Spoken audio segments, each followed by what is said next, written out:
line. No. I'ma win any type of way. That's a parlay you can take to them. I'm having that aura, I got that glow. They hate it worse when they know that you know. Walk in the room like I'm covered in gold. I used to suppress it, was about to implode. I used to suppress it, was about to explode. Sore thumb in the room, everywhere that I go. Black sheep for the fam, used to think something was wrong. Took a little time to realize I was chose. Took a little time to realize I was special. Ever since birth, been a cold under pressure. Wanna be great, gotta do a little extra. That's why I grind with obsession. Everything about me irregular, everything about me is pressure. Maximum effort, no box left unchecked on the checklist, no stone left unturned. Mash on the gas and etc. Or farming hoe, I'm up in rank. Step in the room, they paved the way. I get treated like a milli tank. Southpaw like I'm really tank. I do things that they really can't. Envious, because they really ain't. What's good, YouTube? It's your girl, April, from Conversation with Soft Rain. This is your No Middleman panel, and we are part of the Raw Society Coalition. We want to welcome everybody into the chat. Our scenes go earlier, and Uncle Plug, and of course, we put some information into the chat. Go get our merch and our tickets. What y'all laughing about? You vibing to the music. Yes, You vibing to yes. the music because they really Absolutely. That's Classic himself that you heard on our promo. We are going to be live in person in Chicago, and we want everybody to come out and mix and mingle with us. We're going to have a live panel. Classic, he's going to do a live show right behind the panel that we do, and with just some good fun, good vibes. So make sure you click the link, go get your tickets. Limited amount of tickets available. Very small, intimate setting. You don't have to worry, have to be shoulder on shoulder to people. It's gonna be small, intimate, welcoming, warm. We're just gonna have a big old family fun time. So without further ado, we got Souls and Uncle Plug. Y'all good today? Today's Tuesday. always good. Yep, always. And I Yeah. did put the merch link in there too in the chat. The merch link. Go get y'all merch. For Hey. real. Support us to make sure that we keep coming to you with good content, epic shows that we have, good conversations. So make sure y'all go get the merch as well. So what you got for us, Soul? You done? Yeah. All right. You know what? They really ain't. Maybe heavy today. I like it. I think keep it's drinking. something to do with Drink 2 of them. Start drinking 2 of them before the show. You got that energy going. You see it? Rolled in. That's a parlay you can take to the bank. She done rolled in, got the chat popping already. Hey, yeah. 4 of those a night. 4 of those a night for Rain, y'all. Y'all make it for her, Alani. Go ahead and put it back up to the stream. Alani, Look, y'all. this is the juicy peach. Yeah. It's delicious. What is that? It's Alani. It's a energy drink. It's sugar free? Yeah, it's sugar free, no sugar. And it's got like 10 calories. It's 200 milligrams of caffeine, gluten free, it's vegan, vitamin B6 and B12, and it's 10 calories. 3 carbs. Yeah, you'll like it. It's a woman that created the brand. Super dope. Sometimes it gives me just like this clarity of thoughts and everything. I think that the caffeine got something to do with it, and it's good. I said I'm gonna pop one of these off tonight and see what it do. Get your 4 of them, man.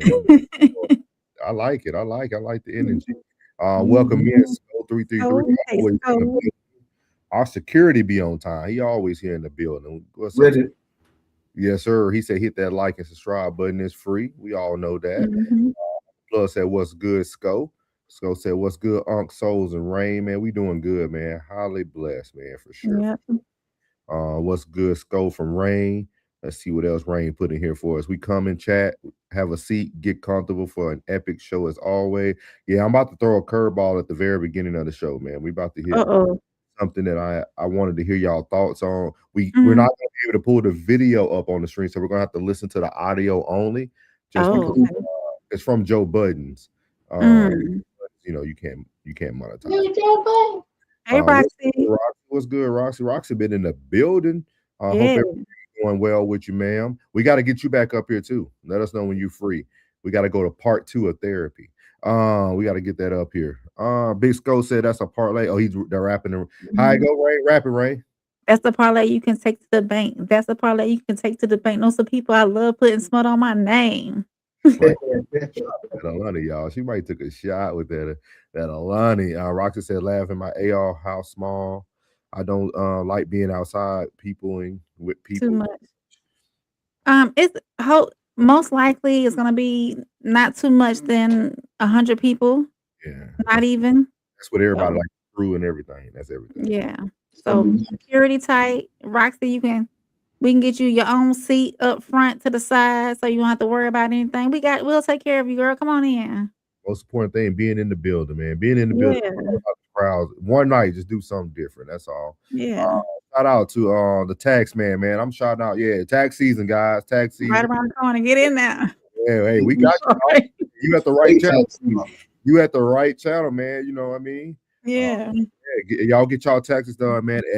You should have a real name, man. What's your tax company? You should change your handle for tax season. Oh yeah. It's a tip for you, man, for advertisement. You should change your handle for taxes, dog. But always, man, you got to get them black folks that want to give you their last check stuff from December. Let's see. Roxy said, laughing, my AR had that today and it went so well. Oh, yeah, good deal. Yeah, so cool, man. We're gonna jump right into this thing, y'all. We're gonna actually start off with the it's not gonna be an icebreaker, but you can call it an icebreaker. Joe Budden has wealth damaged the good young, I should say men. Let me edit that. Has wealth damaged the good young men. Okay. I wanted to say wealth because I ain't want to start off too early on the women. So I'm gonna say wealth. But this is Joe Budden and his team talking on behalf of Kai Cenat. Because y'all know Kai Cenat hasn't been on lives since his breakup. He talked about his girlfriend. He's talked about like the depression he went through, things of that nature. But Joe Budden and them have a very unique outlook on like what's going on with the young man. And they kind of speak on it. I'm gonna let you guys hear a little bit at the beginning, but I'm gonna kind of move it forward to Joe Budden because Joe Budden's gonna make a very interesting statement. That's why I want to know who was talking. Yeah, who was talking. Yeah. So it was Ish. What's the other one? Free and Budden. So I can go straight to Joe if y'all just want to hear what Joe got to say. No, we can hear the whole thing. No question. We'll take the context, everything along with it. I just like his perspective. I like his perspective. Yeah, so it's gonna be pretty decent, but I want y'all to hear what he says about. Y'all gotta see, it's pretty cool. So here go Joe Budden talking about Kai Cenat, his breakup and mental health and things of that nature, and giving some dating advice for the young man. All these adult men in here. Anybody want to give advice to Kai Cenat? Come on, let's do it. Kai Cenat, right off my mental health hasn't been where it's needed to be. I just think it's a lesson learned. Hold up, let me tell you. Right off his mental health ain't where it needs to be. He tweets, I'm single and I'm never doing that shit again. I'm never doing a relationship again. That hit me. That hit me because odd thing to say when you're so young. Yeah. But if you're saying that, you're feeling that. And if you're feeling that, I assume you went through something with your lady that had you feeling like that. Yeah. I immediately went to this before I knew any of the rumors about his girl and to be a young boy and her wanting the pink G-Wagon for Christmas and they got clips going around of her saying anything you need her to say and it ain't the greatest shit. But I immediately went back to when I was, how old is Scott? 26, 27? 24. Nah, he's a little older than 24. That's what it says on Google. Okay, shit. All right, let's call it 24. That's the time, yo. That's the time. That immediately rid me of any take I was coming in here to say about Kai Cenat's breakup. Yeah, that's when it gets bad. 24, the breakups 25, 26, your first real breakup. Yep. Gut wrenching. As a man or a young man, that's the one. That define you. That is going to define your next 15 years. It's going to build character. Well, I remember I'm calling my mom. I call my mother, nigga. Me too. Mom. She don't know what me. I made the call, boy. Fuck you talking about, nigga? Bro, I was crying in public. I couldn't go to Pathmark. Bro, you can't eat. You in the bath. I was in the bathroom at work, bro, and the stall fucked up. You can't do nothing. That fucking subway bathroom. That motherfucking subway corporate bathroom. Niggas, I was in college. Niggas like, come on, man, let's go hoop. You know what I'm saying? I don't know. Your word is what you don't want to do nothing, bro. You don't want to live. The only caveat to him going through it is he's rich and lit. So I don't know how it would affect him now, because now he gonna go through it like, yo, every chick that want to fuck with me, they only want to fuck with me because of who I am, not who I am. You get what I'm saying? And so that's a different thing. Which could be why he's saying I'm not doing this shit. Yeah, we didn't have to go through that.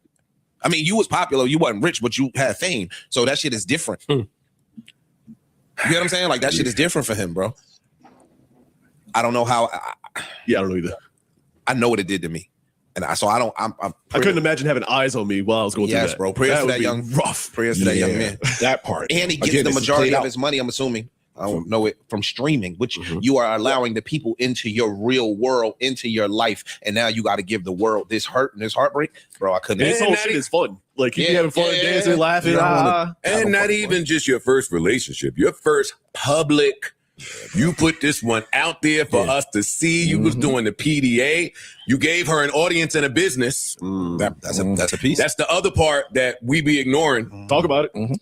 You been there. I won't, because I'm a sound away. I won't talk about it because I'll sound away. But you're the one that's got to get the advice. You create an IP, and then that person leaves you. Let's pretend this is your first baddie, right? This is your first great-looking girl that you thought was truly there for you. And the worst breakup is when you have that rug pulled from underneath you. I don't know the details of this, but it looks to me like he had the rug pulled from underneath him. It looked like it happened fast, abrupt, he didn't see it and painful during the holiday. And even if the rumor ain't true, still, listen, hey, in the breakup, all the rumors is true. Unfortunately, if you the guy and you don't speak to her no more, or y'all ain't speaking like you used to, and she moving a little different, wearing less, going out more, DMs a little more lit, phone a little more popping. And now I got to change the password, change your name in the phone, bitch ass nigga. Took the emojis right off the end of you. Emojis. Posted in her close friends, which is her whole network except for you. Yo, I'm single. I'm available now. That shit hurts. There's no way around it, Kyson. Straight BGs. There's no way around it. Every man has to go through it. Trust me, you'll be better in the long run. You definitely will. You'll be a better man for it in the long run. I don't have an opinion on this because I've been there and it ain't fun. Not at all. It ain't fun. And now that you mentioned like his status with going through this, like you said, giving old girl a lane and all of that, I could see him saying, I'm never doing this shit again. So I wanted to stop there. That's the part I wanted to get to when Joe Budden talks about the IP or the celebrity or the face or what his wealth actually created for the woman. This is also, I want to say, the same young lady who had talked to NBA YoungBoy, I think, at one point. So what is your guys' thoughts about that? Like, I really like how they unpacked it. It's 14 minutes long. We ain't gonna listen to the whole thing. But I really like how they unpacked the whole thing when it came to the conversation. And I like how he kind of spent the wealth part and the celebrity part and kind of made it really relate to, like, hey, sometimes it could be more collateral damage than anything, right? Like, this is a dude who's wildly popular. She now knows everything about him. Who knows if they sign NDAs or not? Like, we don't know what all is going to come from this. He's young. Again, I always tell guys you should know who's in your league and who's out of your league. You know what I mean? Not saying Casanat's not an attractive guy. He might be some women's cup of tea, but you got to know where you stand in the ranking of things. So what is your guys' thoughts about what Joe Budden and his team had to say? Do y'all feel like has wealth damaged the good young men? I feel they damage themselves, bro. You putting yourself, just because you got that money, you putting yourself in rooms you shouldn't be putting yourself in sometimes. That happens, man. That happens, and it happens fast because it's overnight. But he got so much bread. I understand it's a breakup. I wish I had somebody there by me when I went through my first. I wish I had somebody, right there with me, instructing me. I got some horrible advice. It just created a certified savage. That's it. That's all it created. They say created a monster. That's it. But he got bread, bro, and he can bounce back so fast. Like a broke dude gotta really go through it. You know what I mean? But he rich. If you want to take him a trip to Santorini, Greece or something, you know what I mean? Go to Colombia, Venezuela. Well, no, I can't go to Venezuela right now. You can just go for a trip and He can take whoever. Be like, man, I'll buy you this weekend. Let's go, man. I'll buy you this weekend. And just go out there and just mutter out and then come on back and be like, you know what I mean? What's your thoughts, Rain? Now, I don't know. Was she there before the fame? He's been famous since we all known him. You know what I mean? I think he started being famous at probably what, 17, 18? He been famous. Right. He might be younger than that. I think Casa and I probably to hit close to almost a decade. He might be a good. I'll have to look it up, man. I'll look him up right now. Hold on. Yeah, look him up. Man, he been. I remember when he was acting like a little girl, tying his shirts up when he went viral.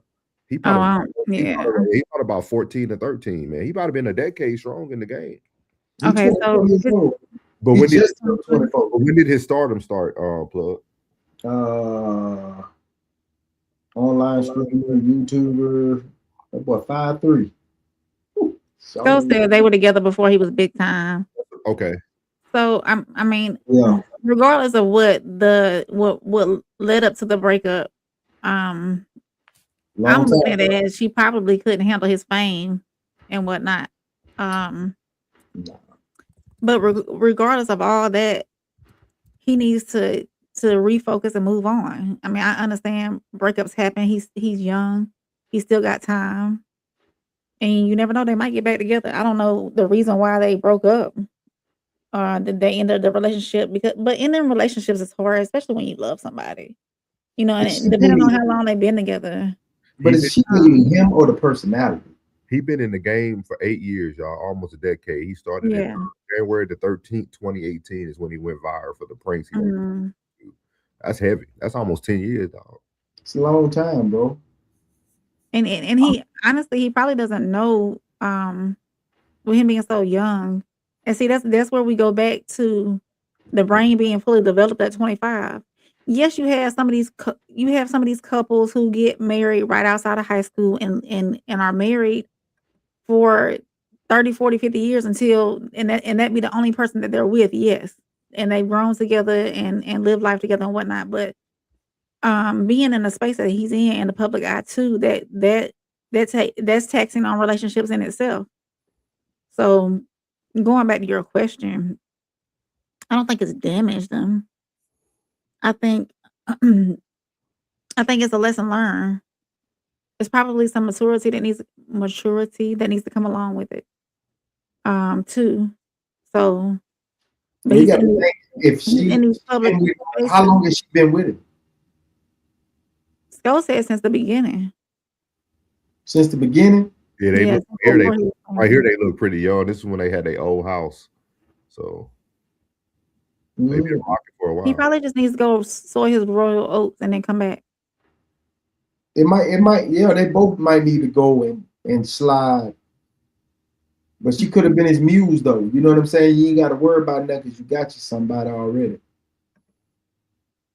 Mm. And see, he was trying to keep her hidden. One of the clips said, like, one of the dudes actually, like one of the, trying to be funny, one of the dudes actually broke the news about who his girlfriend was. So, wow, that's a whole. Why you do that? That's how they got famous. Everything for them was about influence. You know what I mean? And I heard what y'all said, and I heard what Plug said too about like everybody, like he kept talking about the focus on the wealth, like kind of like Buttons and them said the same thing. That's why I wanted to ask the question, like, do y'all feel that wealth has damaged a good young man? Because once you go through a trial or tribulation, but you have wealth, it's easy for you to kind of turn that what Claressa might call like that villain arc on. You know what I mean? Like, it's easy, like it's so easy because like, okay, I dealt with this, I was the good guy. You messed me over and I got the world in the palm of my hands, never again. Yeah, but I know, but see, like I told the young man that was, going through it, and he was being nice to the girl, doing everything for her. I'd be like, "Dog, bro, don't you change up. Don't you change. Don't change who you are." And see, that's what I can say too, as a woman who has been through some breakups and relationship endings and whatnot. I always, when I enter into another relationship, another friendship, or whatever it may be, the there's some caution, but you get the same April. That April doesn't change. You're gonna get the April that's always taking care of somebody, taking care of you, who's always loving with her heart and whatnot. So that doesn't change. My past relationship with my child's father didn't change how I'm gonna love the next man. I'm gonna always give myself to that man regardless. There's no holes. You know what I'm saying? So it's some people change up. It's like, no, I ain't gonna let that happen to me again. Let me guard my heart and let me put a cage around my heart, and I ain't gonna give, I ain't gonna do what I did for this person. Yeah, like I said, I got horrible advice. And I would have I wish I would have received the advice that I'm giving. Like, hey, bro, don't switch up. Be who you are. Continue to be who you are. You know, she messed up. Hey, don't let that change, bro. Hey, trust me. The next one gonna appreciate what you give. Don't. I would tell him, go listen to 808 Heartbreaks by Kanye West. Play it over and over again. Robocop, all that. It'll hit you right where you need to be, big dog. Go listen to 808 Heartbreak. You want the butt nigga in the corner and the ball up. Just go listen to that. Get in your game.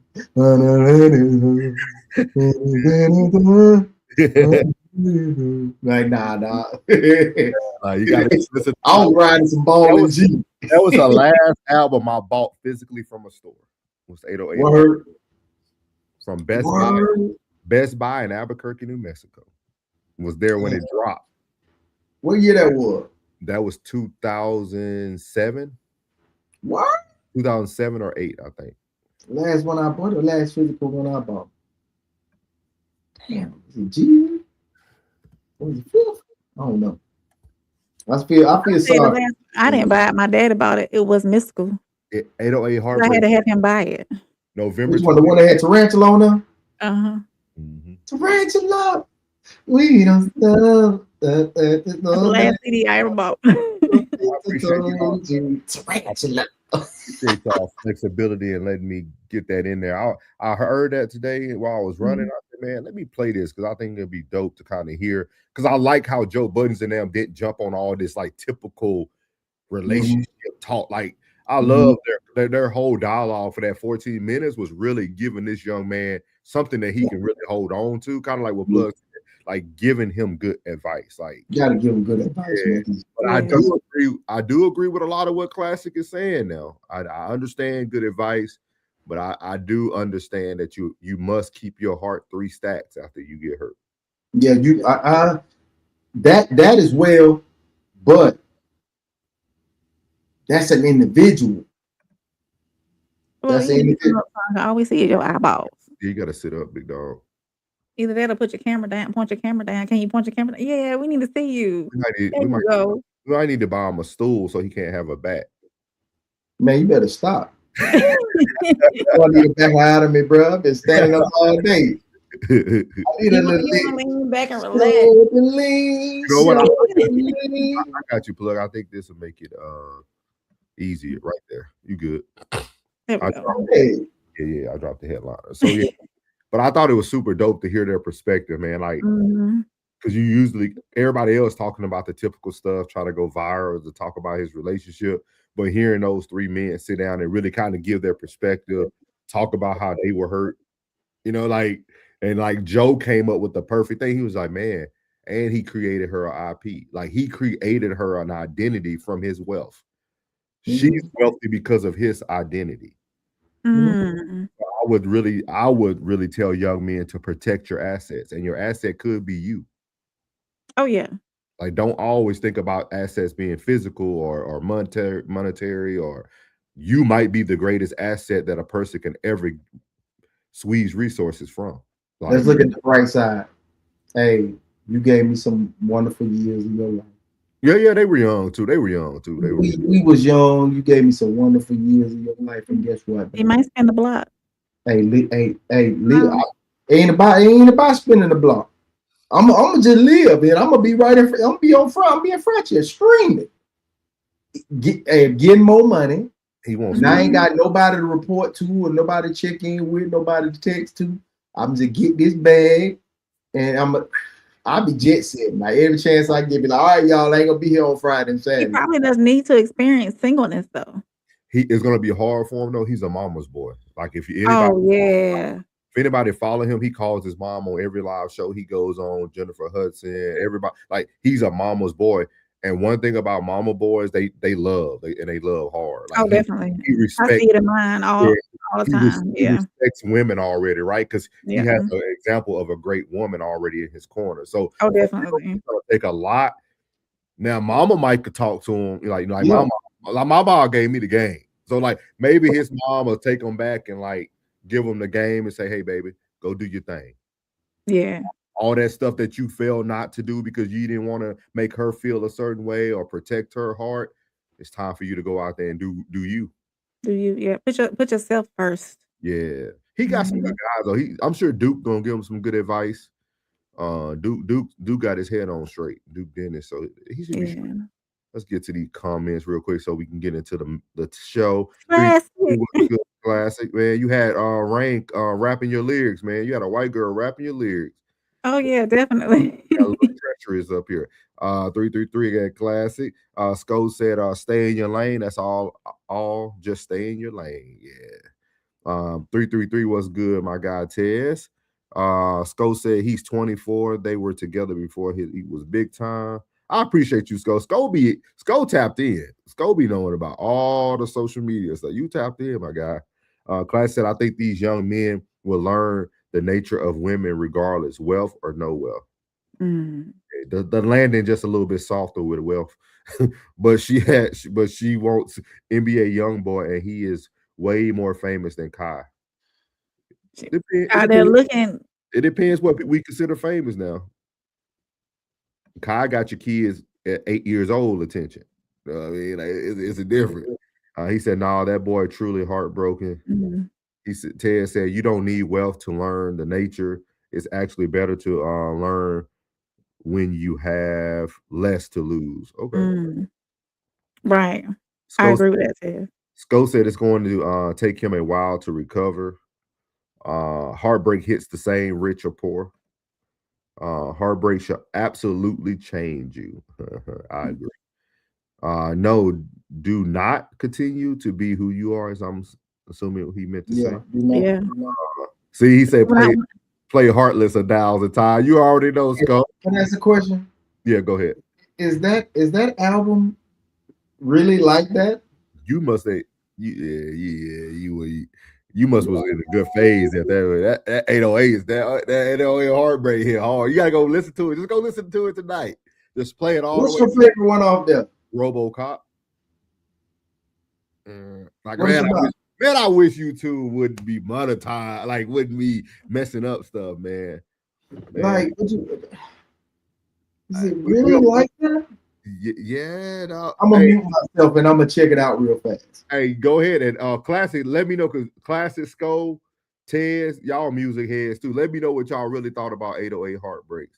I thought that's when Ye took the corner. I thought that was his hardest turn. I thought that was like, okay. So Cole said, I definitely going to tell the young Jit, let her actions be an example of the capability of a woman. Roxy says, show us, Uncle Plug. Don't be hiding. Right. Roxy said, don't be hiding, Uncle Plug. Look, he done went halfway down the screen again. Yeah, be careful. Ted said he's never going to be the same. Hit that like, share. It's free. Appreciate it, man.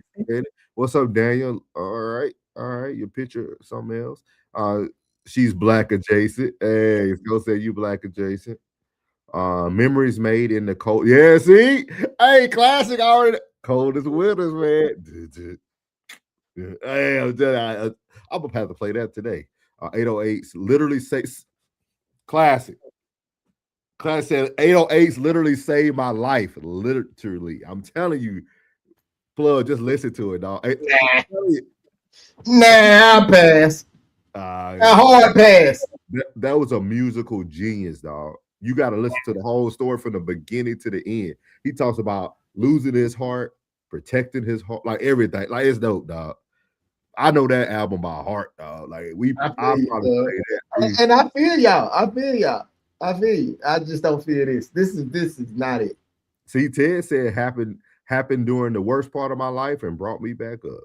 All right. So what is your absolute favorite Kanye album? Mine would have been the one, man. Let me see the one that came out in it came out when I was in Ohio, so it would have been 2010, 2011. The one with the one he was talking about when he was with Kim Kardashian. Which one was it? My Beautiful Twisted Fantasy. That came out in 2010. And you know what? I got them all hanging on my wall. That's on my other wall. All his albums. Which one would it be? To me, his greatest is College Dropout. Like that's that. I mean, that Through the Wire and all that stuff. Graduation. Like that laid the foundation for him. Graduation was the one. You like Graduation? Yeah. I to me, Kanye is like, that's what Drake really reminds me of. Like the way they end up progressing and growing in the music. Like you listen to their albums, it just progressed. But I love that one didn't hit right for me. You ain't listen to the whole album.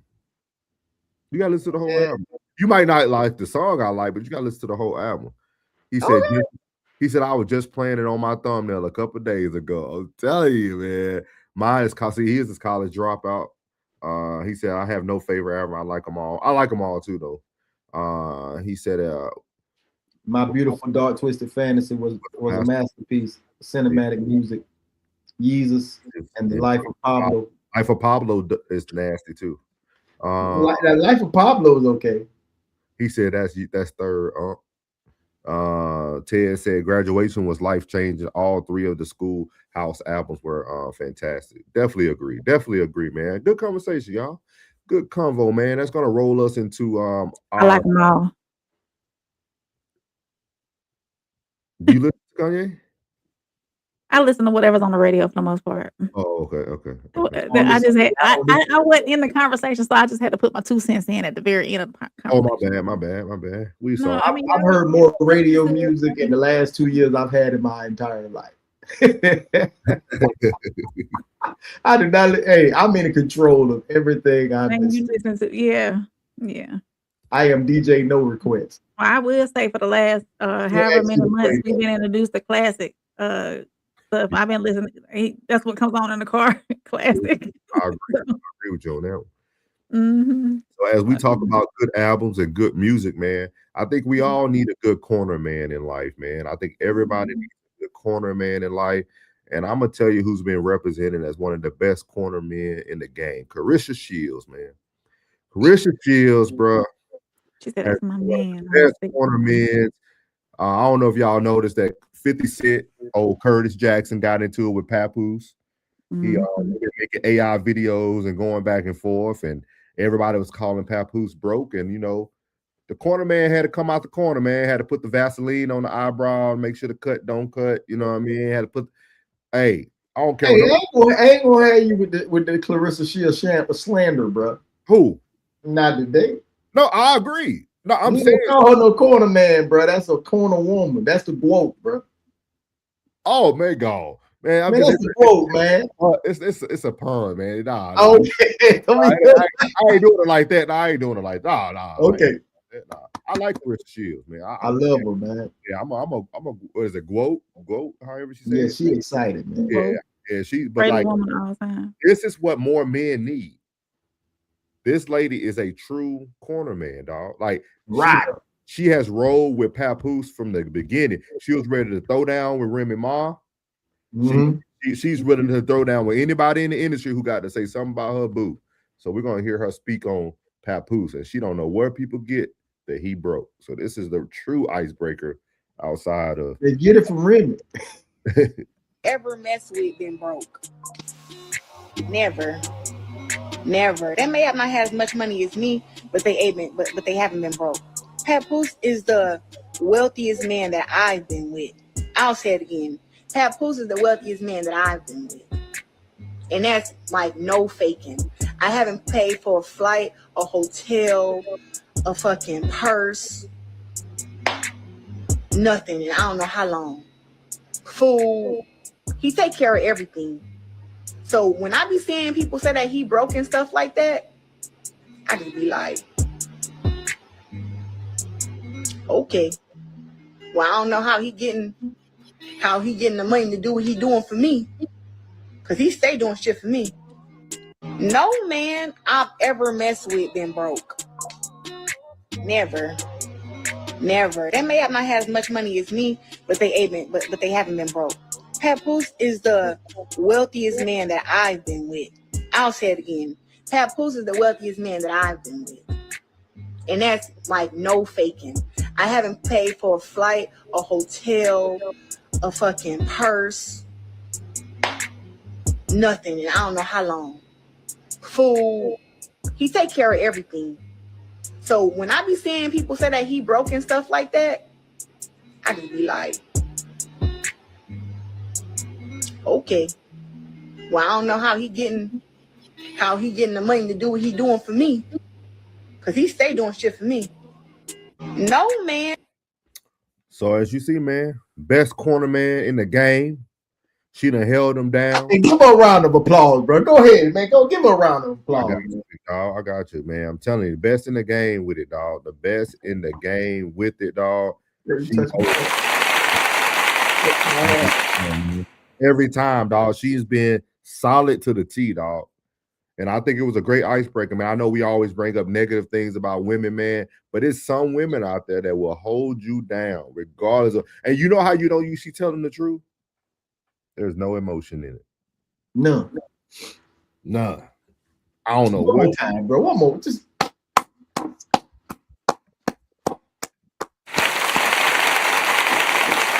Y'all take notes.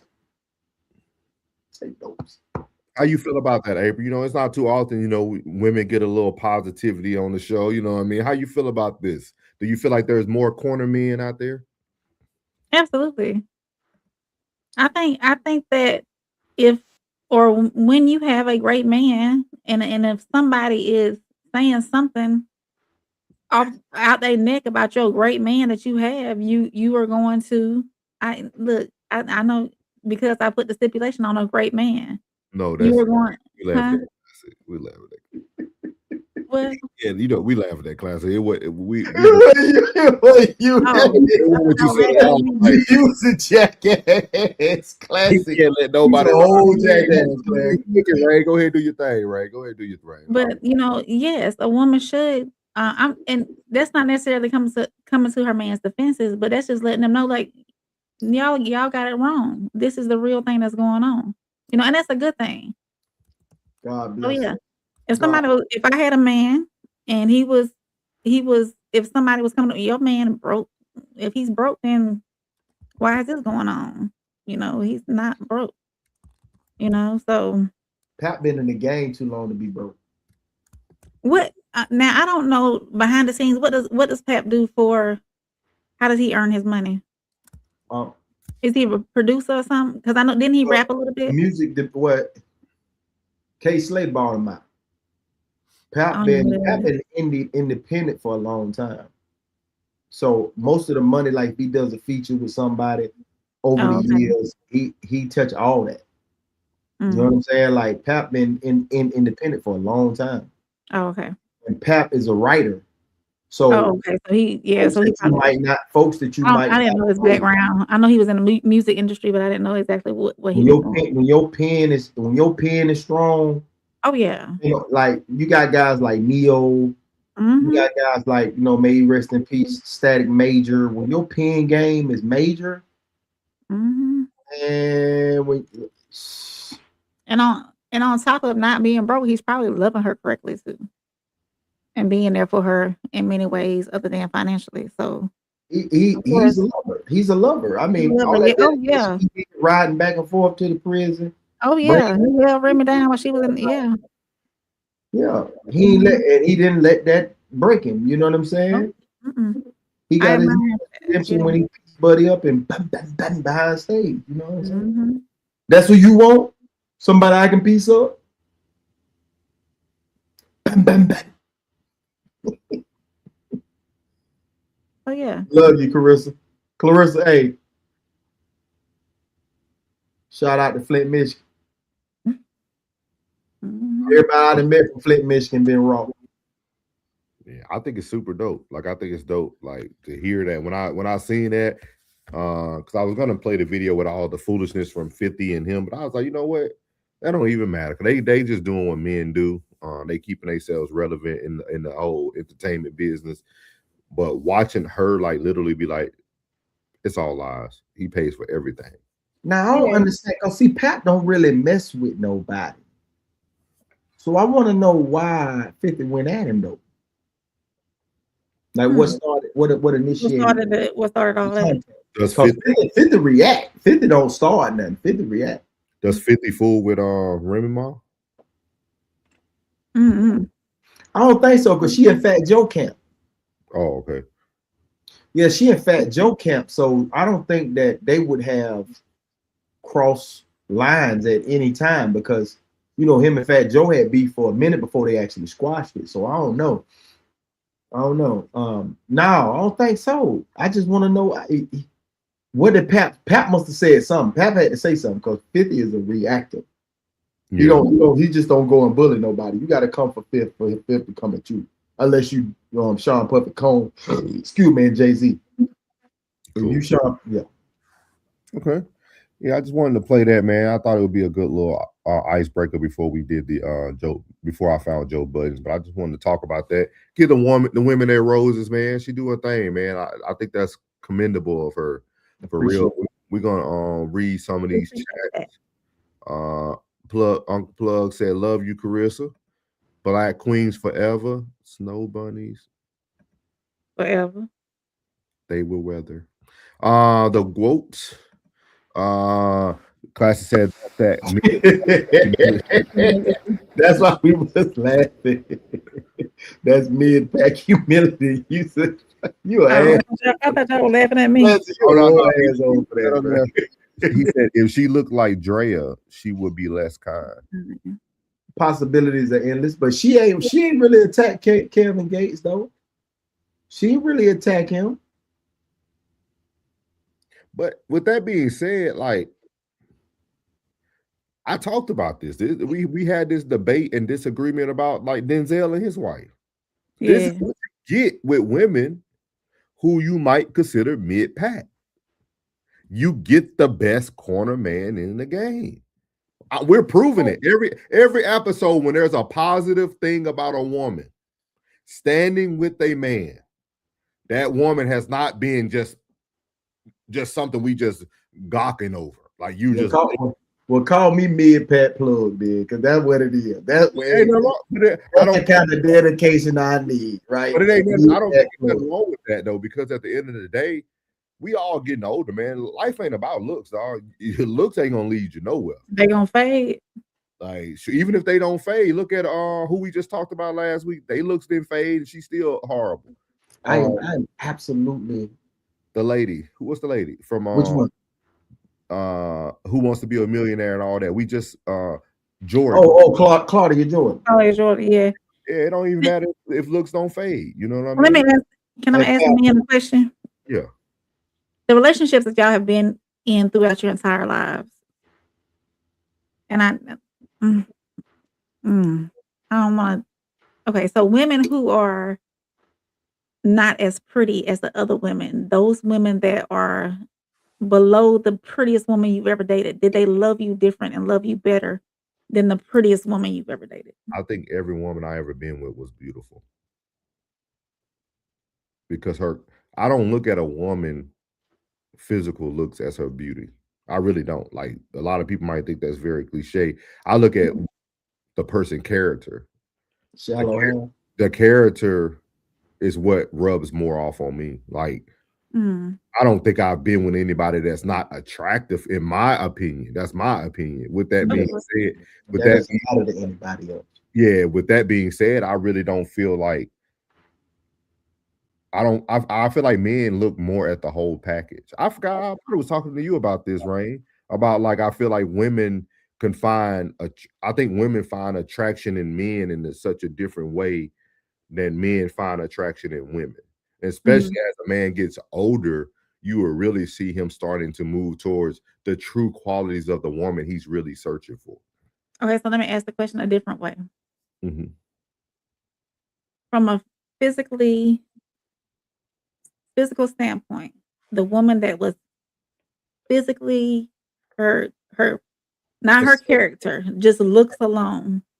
Did those women that were so-called prettier or more attractive physically only, did they love you differently? Yep, did 10 years in the pen with one. Yep. 10 years. Baby mama in 10 years. Yeah. And he laughed. 10 years with 10 years. Hey, 10 the hard way, plug. And she did that bit, huh? Yeah, did that bit. Hey. He laughed. What about you, plug? Huh? What about you? Based off physical only, not character, not anything else. I'm see me, whether man or woman, I don't deal with no bullshit individual, period. Oh yeah. I don't care what you have, I don't care how much money you got, I don't care. Character has to shine. Character has to shine. I don't give, man, I don't care how your aesthetics look. Once you cross a line with me, man, it ain't nothing. It ain't nothing. I don't care how bad, how not bad, whatever, how big booty, how big titty, it don't matter. Once you cross a line with me, I don't care. Boy, you are, this is more sophisticated plug today, cause him back when, I show you that military picture, that little booty face, ain't no hair on the face. That dude there, shit. Boy, you could not, man. There was no play in him. There was no success in him. I don't care what you look like. Like you'll be in there with some nail scissors, trying to slit your wrist. You remember the nail scissors? Y'all had me watching that. I'm gonna choke y'all when I see y'all. I think it's very.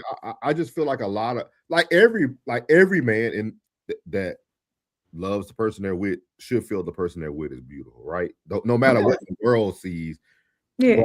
But I will tell you that I feel like most men who start to select women based off of the real compatibility, you will see that trend that I'm talking about. Like you will see it. Like you can't hide it. Y'all gonna start walking around and just start paying attention. And you're gonna just start asking couples who've been married forever, like, how long you been married? Oh, I've been married. This is okay. And then look at one of them gonna be mid.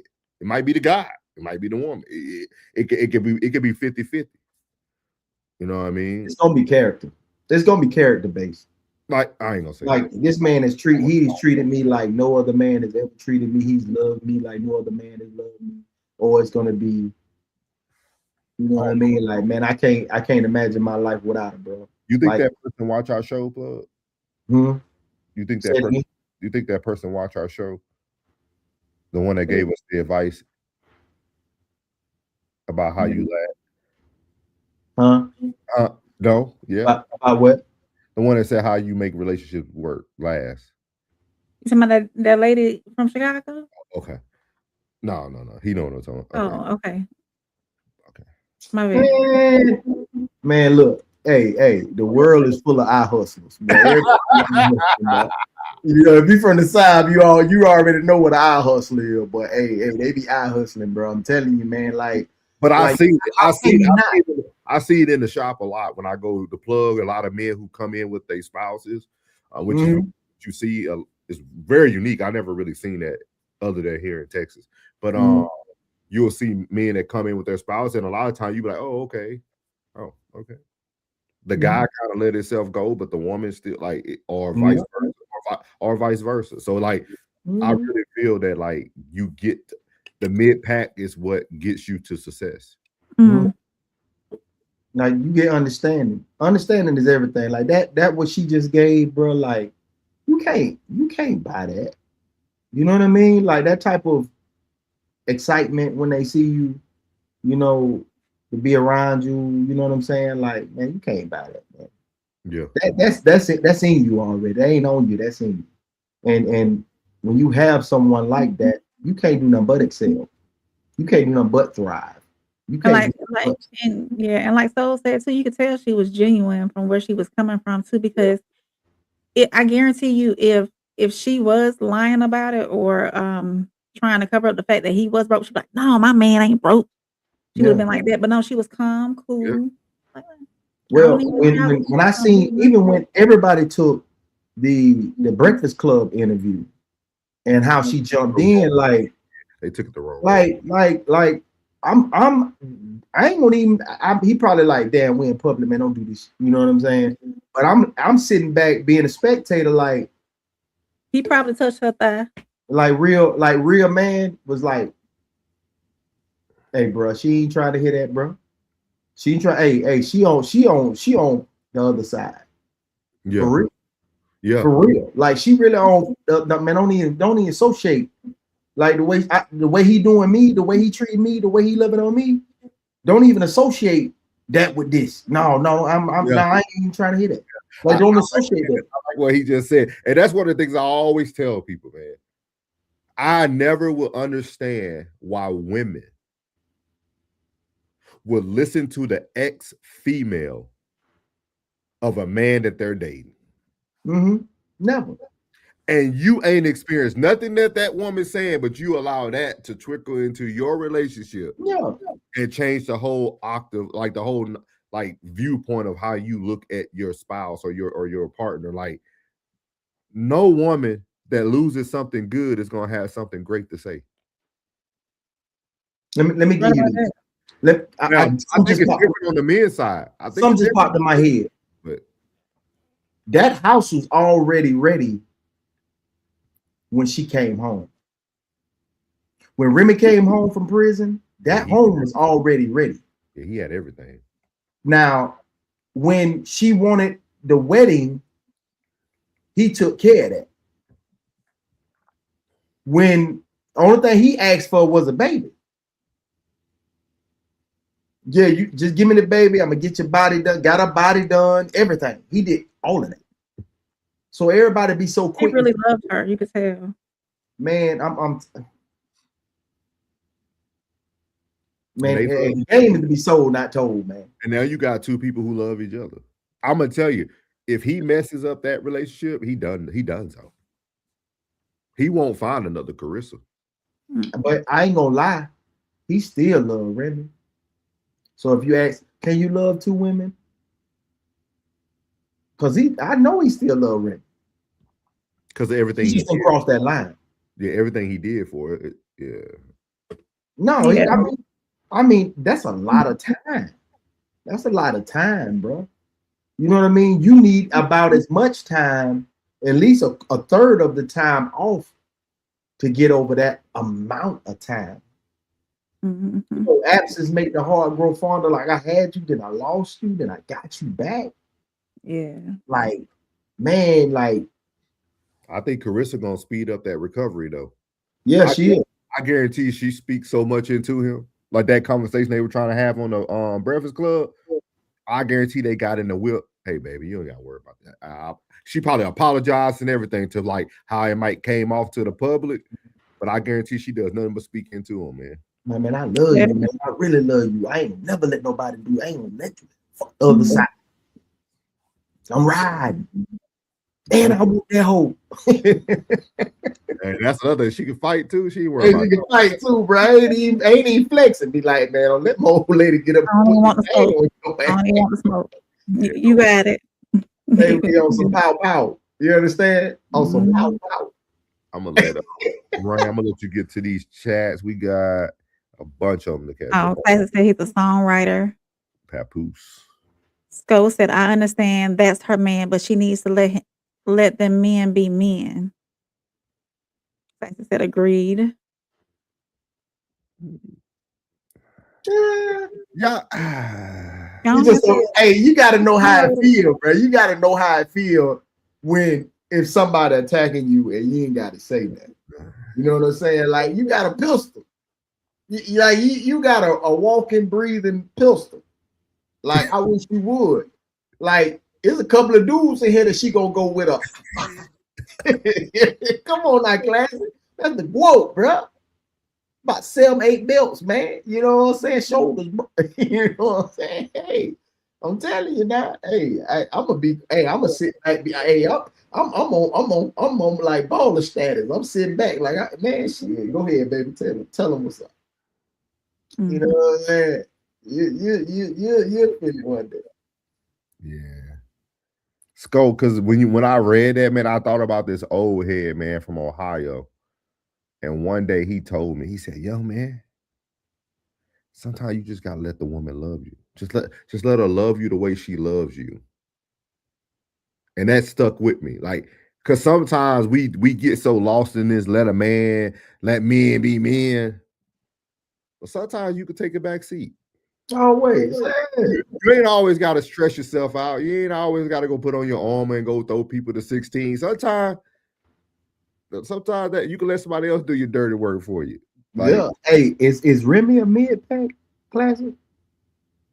I ain't never really paid. I'll have to go look at her. I ain't really paid. I never paid attention to her. She ain't no cash dog. Now cash dog free.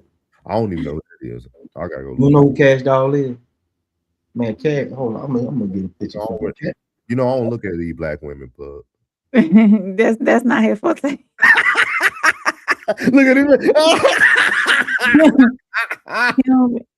He don't be studying the that's I don't have a wondering eye for chocolate. Remy's beautiful. She's beautiful. That's beautiful. That's a mid-pack. Mid-pack, okay. He said Remy is a dude. She does have a masculine stance about her. Hey, Classy, what you say about Cash Doll though? Sko said the recent public spat between rappers Papoose and 50 Cent escalated when Papoose inserted himself into an existing feud between 50 Cent and the host of the Let's Rap About It podcast. She pronounced his name so proper. Papoose. Papoose. Who is that? That's Cash. She had her boob hanging out. I'll have to pull it up. It's hard. Classic said you can get some fine ish to act right. You got to be a certain dude. Sko said mine was 11. What was 11? I don't know. Oh, his first heartbreak, I'm assuming. I don't know. 11? God damn. And he said he learned the hard way. Okay, he probably, yeah. Classic said the requirement for attraction is to meet the minimum threshold of sexual attraction. We could say that we need to do a red room together. Yes. Because sexual attraction can be more than physical. Yeah, because I done see some booger wolves that got some. Some booger wolves. I'm talking about some booger wolves. That's when that had sex appeal. I'm talking about that had sex appeal. I'm talking like the energy is just. Yeah, y'all need to do red room, the arts of seduction. There you go. Classic said they are all headaches. Hey, a sexy headache. Ted said, I must be attracted. I don't care about anyone else's perception of it. Not marrying someone I don't want to plow.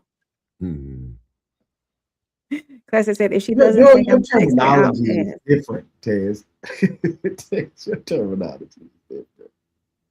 Classic said, if she doesn't think I'm sexy, I'll pass. Sko says, if I go to the barbershop, I'm not taking my lady with me. Hey, Sko, it's different here, dog. I don't know what it is, man. I go with my man to the barbershop and pay on the way out. Or I go sit in the car and come back in and pay. There you go. There you go. We can't. Hey, look, hey, some came into the barbershop tonight. And then everybody said what they said, and then there was a mom sitting over there. I bet. And she went, you know what she did? She went. Yeah. I mean, in the bitch, shouldn't be in here. I'm thankful that my son's barber only has one other barber chair in there, and it ain't like that barbershop talk that be going on in there. It's just them two. Most of the time, I used to sit in there when because he's been going to the same barber for the last 5 years, and I used to sit in there with him. But now I be out in the car, right here. Pay your barber. I'll see you when you get in the car. Boom. The most I go in there is to write in the little book. Is every other Wednesday appointment, and that's it. I'm gone. I don't want to hear none of that. All that back and forth. I don't want So let him write in the book. He don't even need you to write in the book. Yeah. Yeah. I wish my barber had some electronic appointments, but I guess he's just old school. And plus, the appointment that we do is Stay every out other the trap. Wednesday. So Stay out the trap, Mom. no, I don't want to be in there. Even though it don't be. That's not his like typical barbershop talk that you see everywhere else with a bunch of men in there. You know, you got 8, 9, 10 chairs. And it's not typical, but Yeah. But Sko said the barbershop is supposed to be where you go kick it with the guys and talk ish. Ted said this is really simple. She doesn't meet people, so she won't have anyone who feels compelled to lie to her about me. Good one, Ted. Good one. Ted said easy rules for dating. That one fool. I love y'all, man. You're Unusual. Hi, Unusual. Welcome in. Sure do. If this is your first time here, which I think it is, then make sure you go like, subscribe, share, and all that good stuff. And they said, sure do. Classic said, getting emotionally abused by some mid is nasty work. Classic said, Claressa is his protector. Classic laughing. Sko said, you always have to throw them 16. But Classic, think about how powerful it is, though. Let's say your statement is true. Mm-hmm. But he has a protector that will still give him the glory. Mm. Think about that. Like, I just got chills saying that. Like, think about somebody who might be the breadwinner, might be the protector, might be everything. But I'm always gonna put the person that y'all think not on the pedestal on the pedestal. You talking about submissive? Yes, she's talking him up, like at all times. That's where those affirmations and whatnot come in. And you talking about submissive? That was deep. That was dope, man. You hit that. You did what I'm saying. I thought about that. Like, I think sometimes we get so caught up in like roles in that manner that, like, man, like, yeah, she might be the protector. She got licensed things. She got them. Pat might be able to throw them things, but Claressa gonna finish it up. You know what I mean? Like, you know what I mean? Like, so training. She always put him on the pedestal, though. So I mean, he said Remy is a dude. I said Remy is a dude. She does have some masculine stance about her. She grew up hard, didn't she? I think so. Yeah. Roxy said, meeting your man's ex and listening to anything she has to say about your man is a recipe for disaster and is just allowing your relationship to go on an unnecessary road trip with all the drama recreated. I'd be like, did you really repeat something that she said? And a lot of these women I'm gonna take you home, and that's where the hell you gonna stay. And a lot of these women will talk to your ex and just won't say nothing. Roxy said the relationship she had with him and you had with him would be different and should be different. Hold on, we ain't just go breeze over that shit. Hold on, what you say? Say that for the people in the back. Sometimes your old lady will listen to your ex and just not tell you. Bitch, you was wrong. Sometimes they'll just sit back because women are easily persuaded. But why would I told you I ain't never seen no men on the blade, bro. Girl, he was cheating on me the whole relationship. I don't want to hear that. I only seen women on the blade. I only seen women on the blade. Has any of y'all fellas ever seen men on the blade? If you did, he probably the only one on the blade. Girl, he never picked his socks up off the floor. Always leaving his dirty underwear in the. But it's just like a woman who will cheat with your man, and then he finally decides to leave you and be with his old lady, and then you want to call the woman. I'm like, bitch, hey, if she told you the same thing I'm doing, bitch, at least I'm consistent. Like, it's just crazy to me. I wouldn't even want to go. I wouldn't even want to hear any of that. Don't call me with none of that mess. I don't want to know what y'all doing because it's different over here. Did she tell you about the tea bag though? Did she tell you how it's the tea bag on Thursday? Did she tell you that? Did she tell you about how I used to dip them in a mile on the regular? Did she tell you that? All right. Well, run tell that then. You You always got to think about this, ladies. For her to contact you, that means she knew of you. Did she tell you I was the tonsil toucher? So however you want to take that information, for her to contact you, and she bitter. she knew of you. She So bitter that they're not. She's not with him anymore, so she's bitter. She's like, well, I'm gonna ruin this because I ain't got nothing to lose anyways. I don't have him anymore. So, Stacey said, I'll pass. Ted said, there are just some of us who win. She ain't got to protect me. Laugh out loud. Stacey said, no good for the ego. Stacey said, men gotta be men. Now here you go. You barbarian. You barbarian. You Neanderthal. You Neanderthal. Ted said New York women, for the most part, are masculine and unattractive. Wait a minute, Plug, you good? All of them? Damn. Y'all said Chicago women just about the same, right? Classic and Taz. Oh. I don't know. Ted said, wait, Well, go back to the last one. So Ted said, can't talk to my ex, laugh out loud, because you won't know who she is. Go laughing. Nobody will know. Roxy said, never trust anyone, negative or bitter. Listening ain't worth it. Roxy said, laughing my butt off. That's why I don't post on social media. You shouldn't.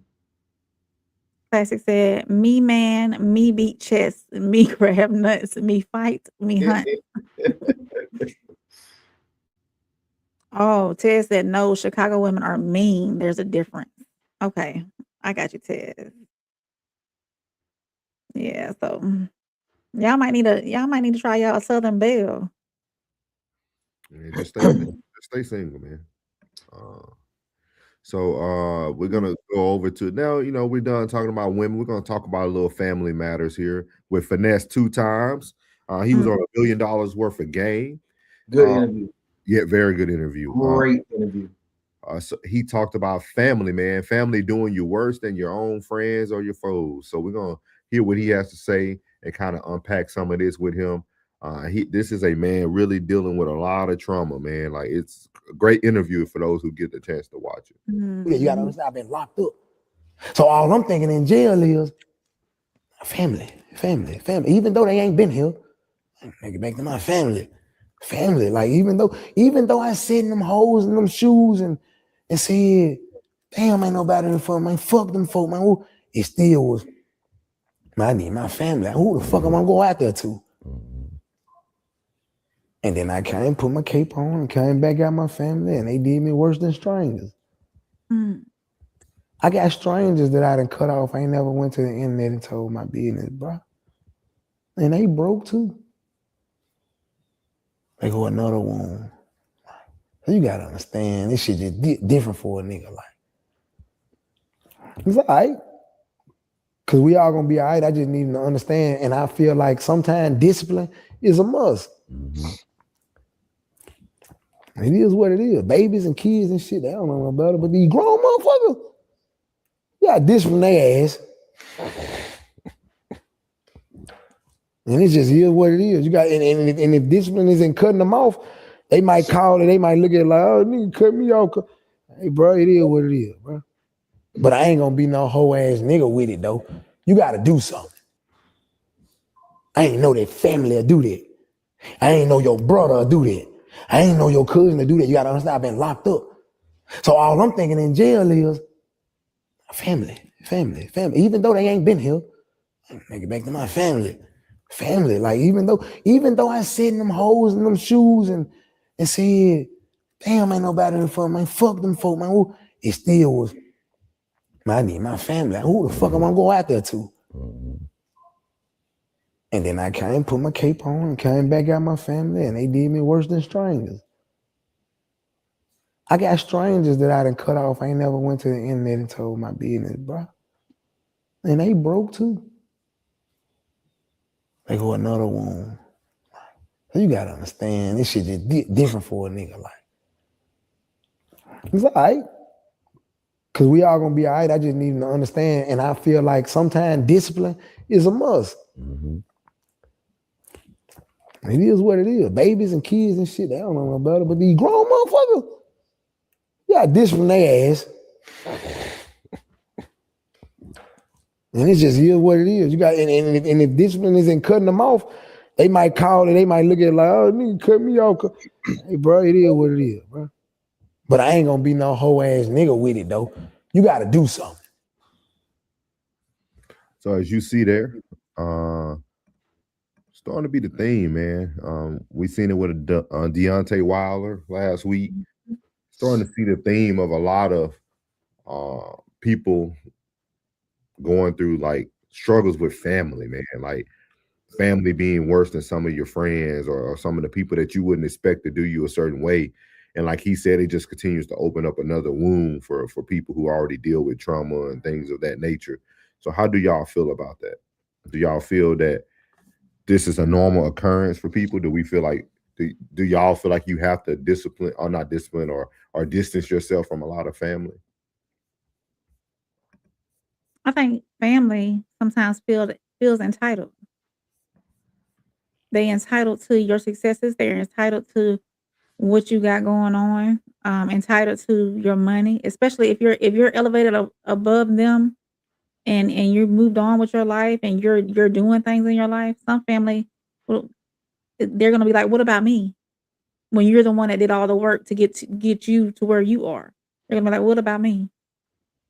You know, so it takes a lot of discernment and, like you said too, discipline in order to know which family is rocking with you and not necessarily using you. You know, so and two, until you're down, then you know who the real family is. When you're down and the people that stay down with you while you're down, that's your real family. The ones who disappear and be like, "Oh, I'll just come back around when he back up on that level again," then they're not real family. They're just there for the fame, for the money, for what you can provide for them. So you gotta have that discernment, like I said earlier, on who's real family and who's not, who's there for you, who wants to see you succeed, and then who's only there for the benefit of you. Mhm. What you got to say about it, Plug? I ain't invited to shit that I ain't invited to. And when you're in that position and you looking out for your family and this, that, and the third, this is just a portion of it. That's just a clip that we just played. He spoke on how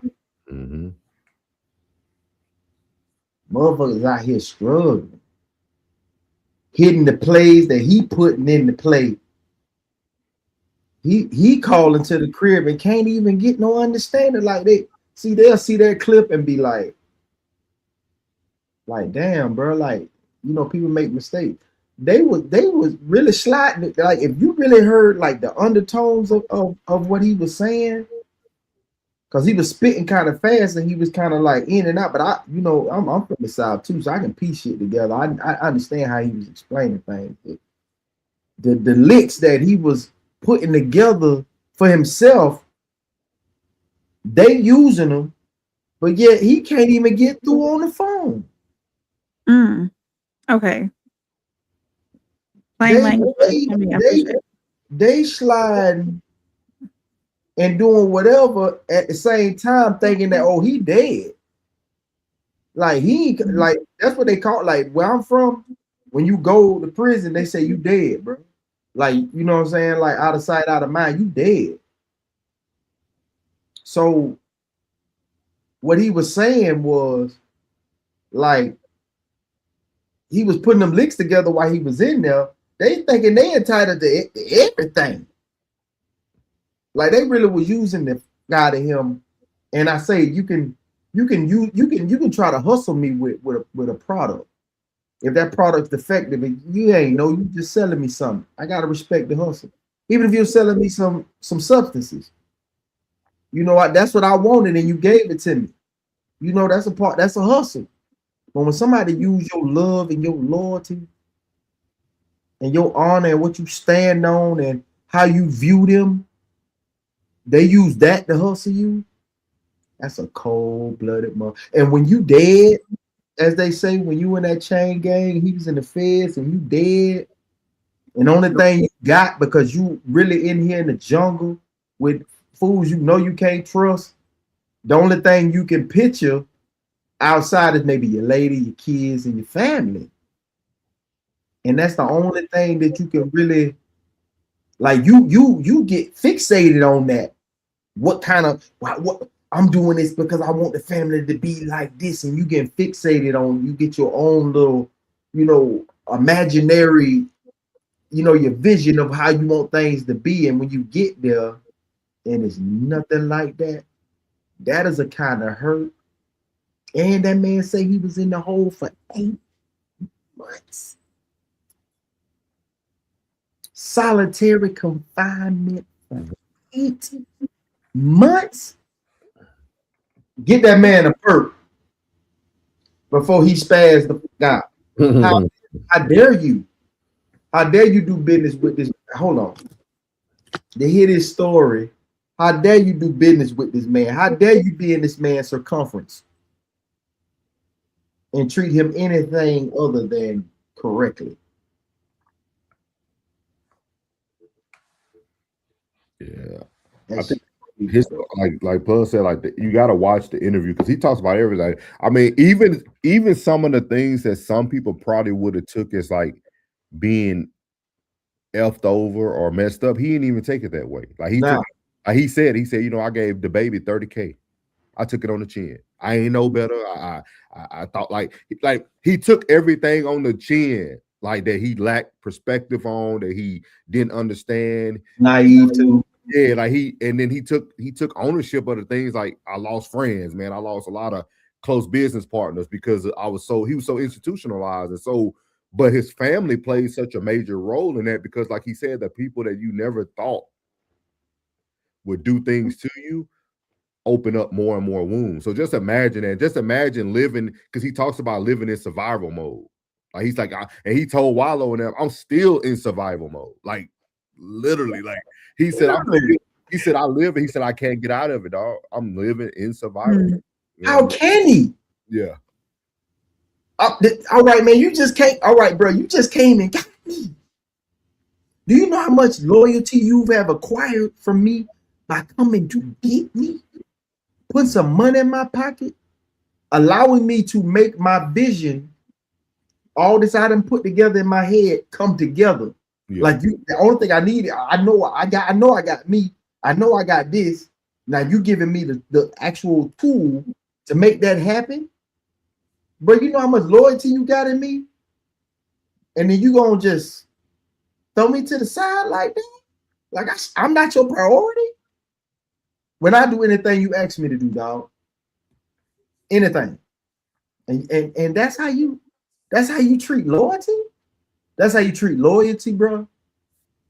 You ain't nothing, you everything I can call you, bro. I bet you they ain't gonna be there before I'm there. Yeah. That's how you go, man. But Gilly was trying to tell it. You're seeing it like a brotherhood and they seeing it as business. Yeah, Gilly kind of ruins it though. He laughed too much. Like Wallow over there about to cry because Wallow feels it. He been in I know he feel it. Yeah, like Wallow. I know he feel it. Let his cousin try him one time. Let him cousin try him one time, and I bet you it'd be no more $1 million worth of game.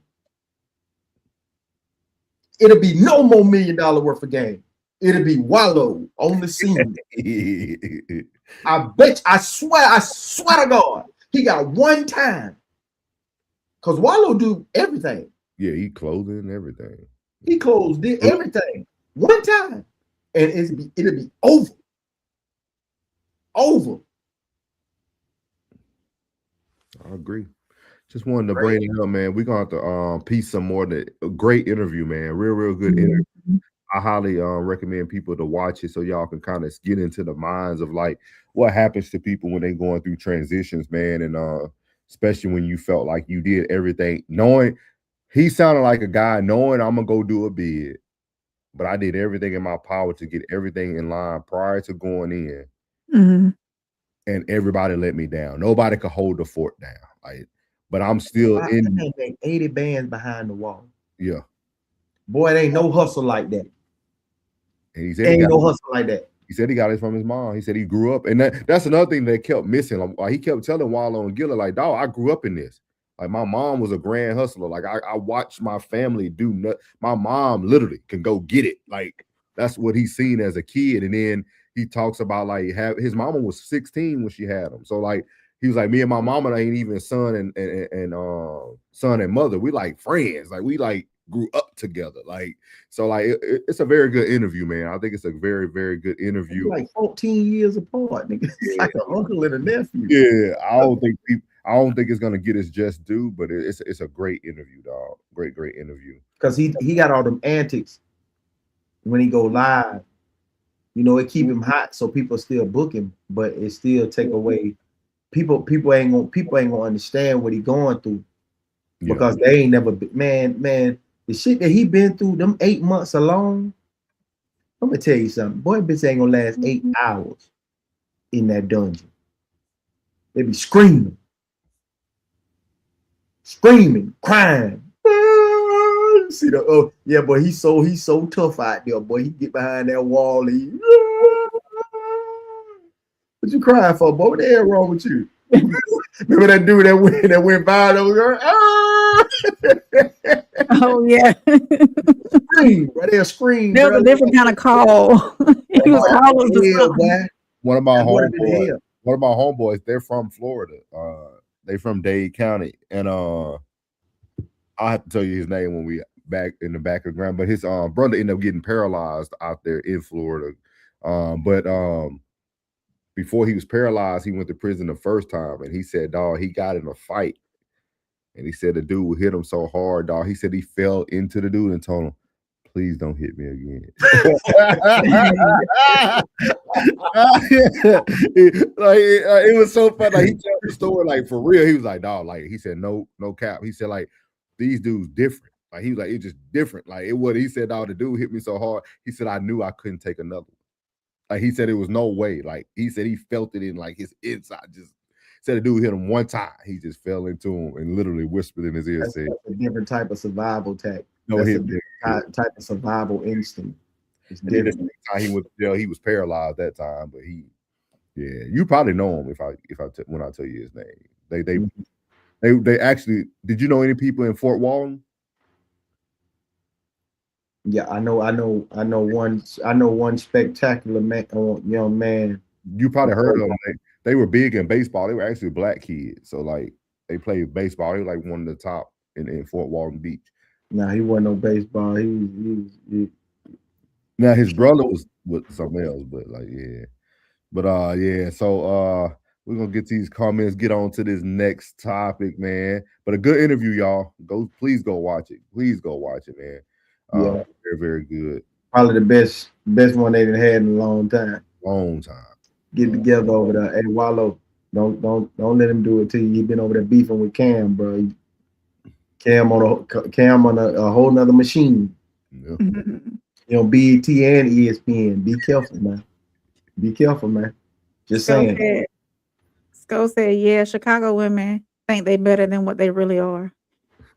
Sco said that big Lord right there. Ted said, first of all, I can't stand spray barbers.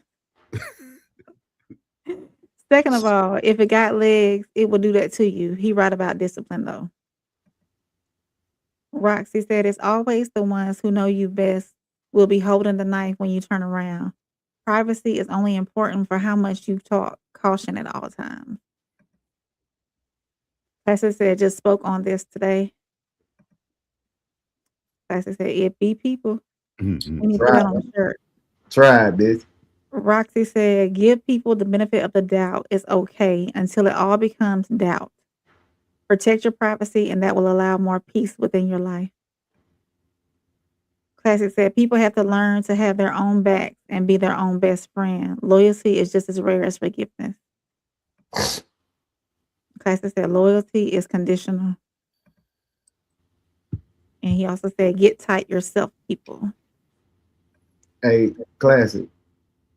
In my friend circle,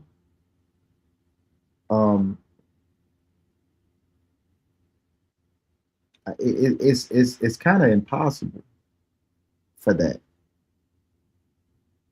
It's I don't know, maybe it's just the regions, bro. Like I can't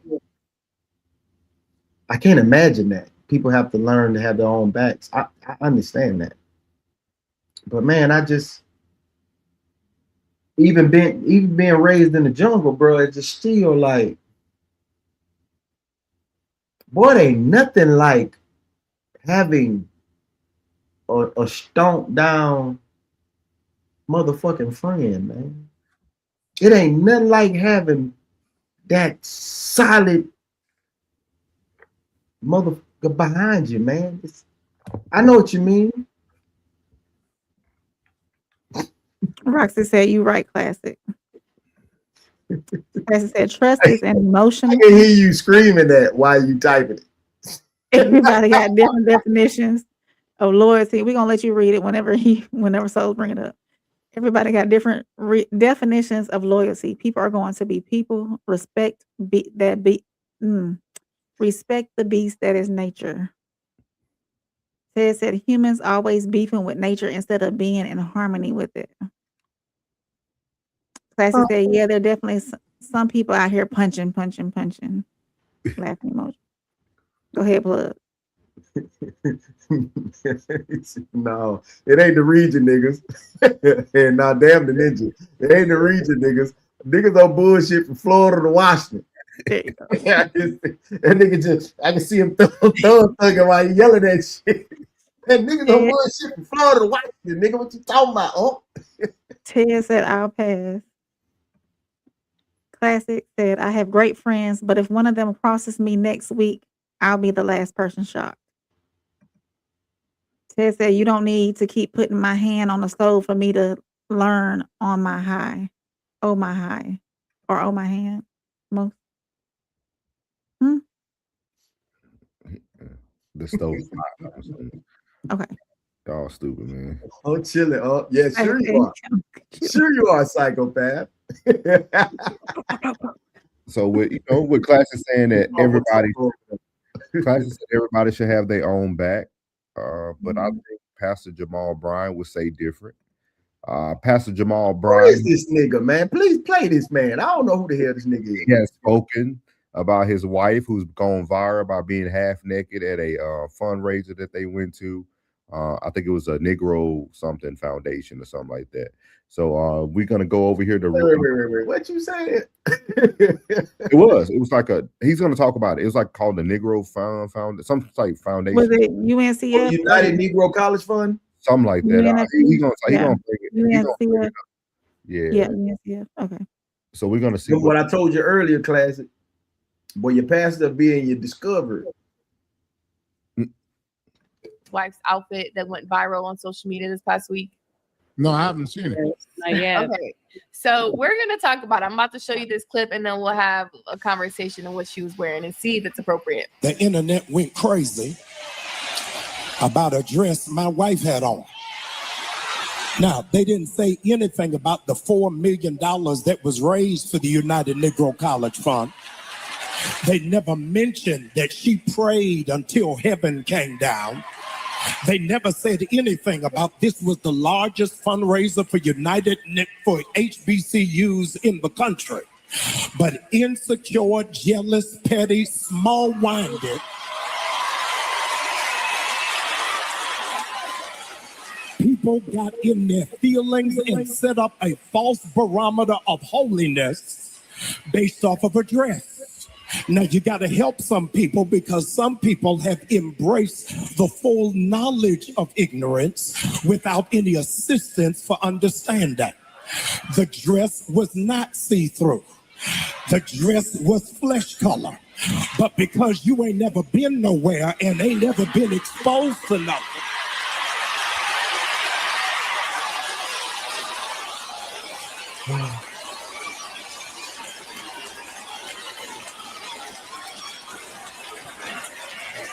Furthermore, I needed to set the record straight.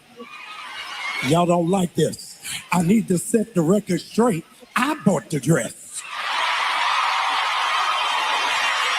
And I like it. I don't care whether you like it or not. She ain't mad to y'all. She mad to me.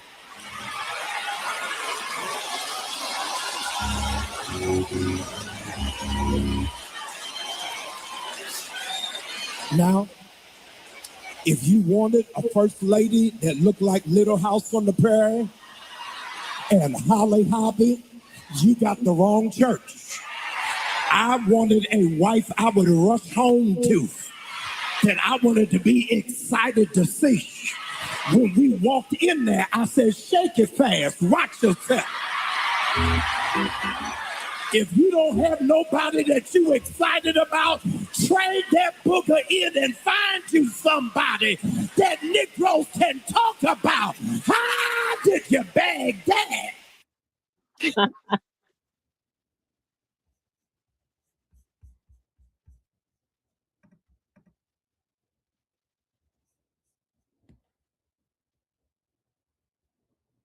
The floor is y'all. This,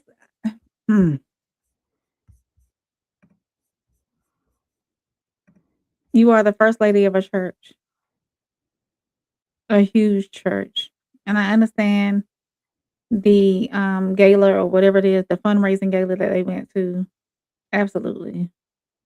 I mean, you can be presentable and cover yourself up and be modest as she should have been, and still been. You can be modest and still be. That wasn't a place to be sexy for your husband.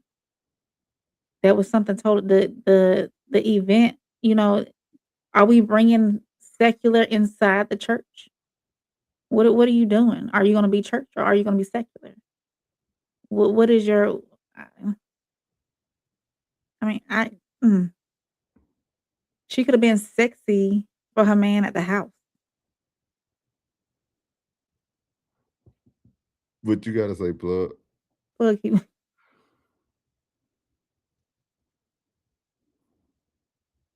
people full of shit, boy. That church in Atlanta. That's the same church that T.I. Enough said said. was a club. New Birth. That's New Birth. Who was the pastor before him? Eddie. Was it Eddie? His Eddie daddy, Long. his daddy was the pastor. What? He What? got that church from his dad. No, That the was Eddie New Long Birth. church. New Birth wasn't Eddie Long though. Was it Bishop Eddie Long? I don't know. Classic. Man. Classic. It's gonna have to be Sunday service too, bro. Just let you know, heads up. Bruh, this it just ain't, it just ain't a man. That's why these folks don't fuck with us like Be sexy for your man at home. it's all good. I mean, I don't, man, you gotta be classy, man. You gotta be classy. Just If gotta be classy, man. you're showing your congregation that you can be secular. Basically, you living a double life. You ain't going nowhere with me with your titties out. Just simple as that. You know what I'm saying? We going out classy, man.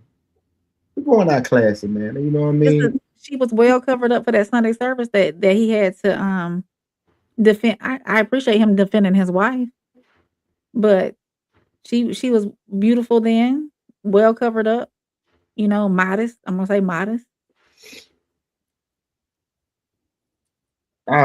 Maybe it would have been different if it wasn't flesh colored, and covering the shoulders.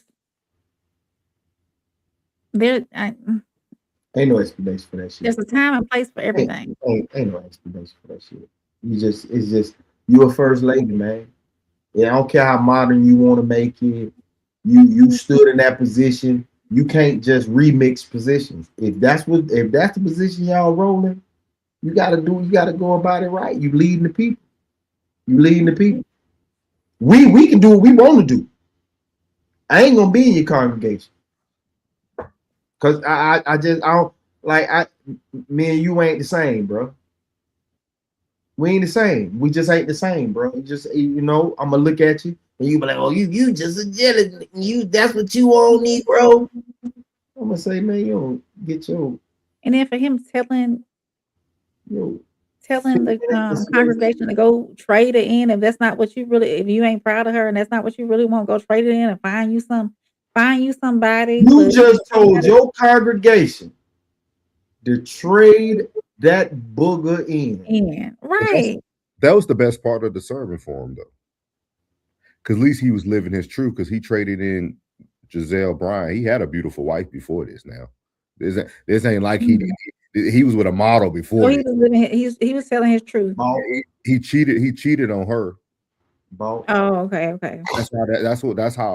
That's how Pastor Jamal Bryant actually became very famous. Like, he was a pastor that got caught up in cheating, and like the church didn't want him to be a pastor no more because they felt like a pastor needed to have a wife, and so it was a lot of stuff with the black church. But I just think I hope Classic got to see that, because I want people to see this is why black women are single at a high rate. Hey, ain't that the same whole nigga that was talking about Cam legs?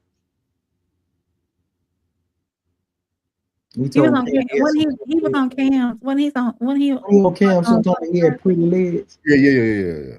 Oh man, he a dick hugger anyway, man. I said it on record. You a dick hugger. But this is the reason why these women are single. Y'all see all that rooting for them? That's a 90% women heavy church. It's probably 10% men in there. And then you got these women thinking it's appropriate for them to go out looking half naked and thinking they're going to find a husband. Thinking they're going to find a respectable man who wants to see them for more than what they get to see out on a day-to-day basis. It's very hypocritical of him. But then also to stand in the pulpit and to only use your opinion and not the word is what got me.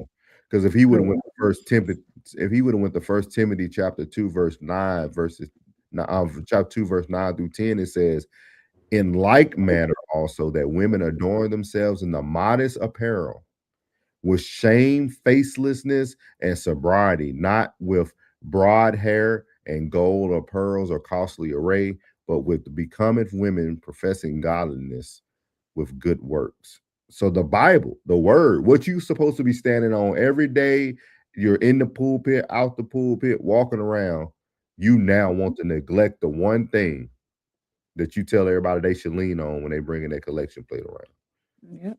This is the issue with church. In Thomas chapter 1, verse 1 says, you a dick hugger.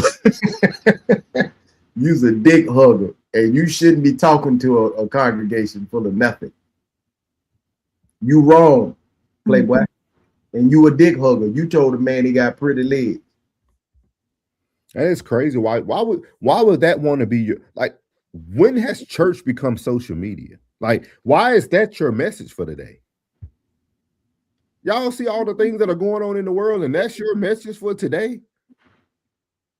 That's what we hooping, hollering for 3 services. Like, that's what you came to church for? To hear a man talk about his social media things that are going on in his life that you get to see every day anyway? That lets you know that church has just become entertainment. WWE. Yeah, it's nothing but drama. Let's go, girl. Let's go see the Real House Husbands of Atlanta. That's what it is. Hey, that's it. Like, the real whole niggas of Atlanta. That is not a representation of the real Atlanta. It's crazy, man. That's that fabrication. Crazy. I know some solid cats. I know some solid cats from the ATL. Y'all know what's up. I stand with y'all, man. Get that sucker shit out y'all city, man. Ted said, not another pastor. Ted said, I'm sure it was dudes over there. Ted said, a pastor and a dude full of pockets go hand in hand. Classic said, regular Christian-ish. Classic said, just another day in the church. Bunch of mess. Ted said, I ain't I ain't seen heaven come down, and you ain't got to justify it just because it's your wife. Modesty is her crown and glory. Now, it's his wife, and he can do what he wants. It's just church theater. He said another reason why anyone seeing your wife is a bad idea. Carson Johnson, welcome in. If this is your first time here, make sure you like, subscribe, and all that good stuff. And make sure you come back and see us. He said, in apostate church, the dress was inappropriate, especially for a first lady. Understood. Thank you, Mr. Carson. Roxy said, trade him in, really? Like a car. Classy said, that's why I exalt no man. Dudes just be regular dudes at the end of the day. If y'all want to read that, y'all can. So you can. Ted said, mystical in church. I don't want anyone talking about my wife. You heard the band get ready to play it? Yeah, I heard that part. He said, that's blasphemous. Tesalations 124. Thou shalt shield her eyes from a lustful glaze. Classy said, what am I missing? She wasn't sexy. She's a mid-pack. She was fully dressed on some cool-ish. She was fully dressed? Tez, Classic, did you see the dress that she wore to the UNCF? Because on the show, when he was in the pulpit just then, yes, she was trolling, man. Don't go for that. Glad to see every goddamn thing.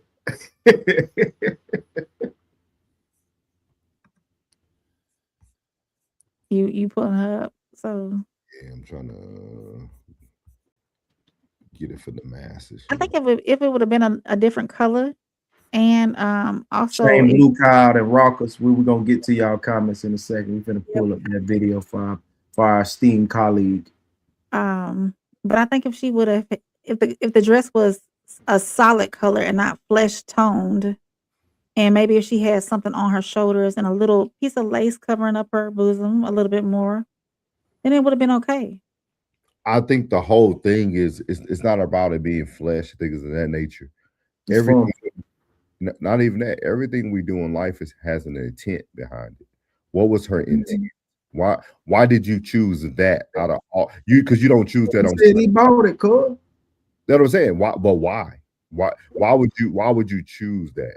Everything's about intent. You know what I mean? At the end of the day, so I dig what you're saying. Yeah, get out the pool. What Classic up here? I thought I seen Classic up here. Oh. Okay. Get out the pool pit. Okay, let's see. There you go. So they played the boop doo doo. They were finna play it. The band was getting ready to play it. Doo doo doo. Classy said she was fully dressed on some cool-ish. Ted said Eddie Long was their pastor before this man. The dress wasn't bad. At the same time, it was worse than what pastors say they should be dressed like. Both these things are true. Ted said this band, that entire church, first Eddie Long and now him. Roxy said trying to fit in is not what the Lord says. Have integrity, and you represent the house of the Lord like you represent your man when you're in public. Well, our man bought it. Big hood. He was okay with it. But with that being said, Classy said, nope, I won't partake. Black queens forever. No weddings never. Classy said, black women are the greatest in the world. Ted said, I have nothing to say about the black woman. Plastic laughing. Sco said, oh, so as a pastor, you're okay with your wife going outside dressed as a 304? I wouldn't say she was dressed at a 304. I would say that the dress was elegant, but it was inappropriate for someone. For who was wearing it. For someone in her position. Right. Sco said, okay then, Pastor. Ted said the real Atlanta wears a dress. Classy said it was entertainment before social media, all that dang jumping around. Passport Sco said, I'm very excited about my wife, but she's not dressing like no 304. Roxy said, church went all social when COVID hit and it's a popularity contest now. Yeah. Shane with Blue Cloud, welcome in. They said, are the 10 commandments not valid in this?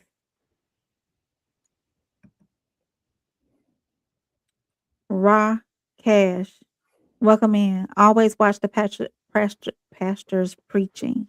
Always watch that pastor's preaching. Always watch the pastor that's preaching. Oh, excuse me. Always watch the pastor that's preaching. Classic said, I absolutely saw it. It was flesh colored and not her flesh. Classic said it was laced with a nude underneath.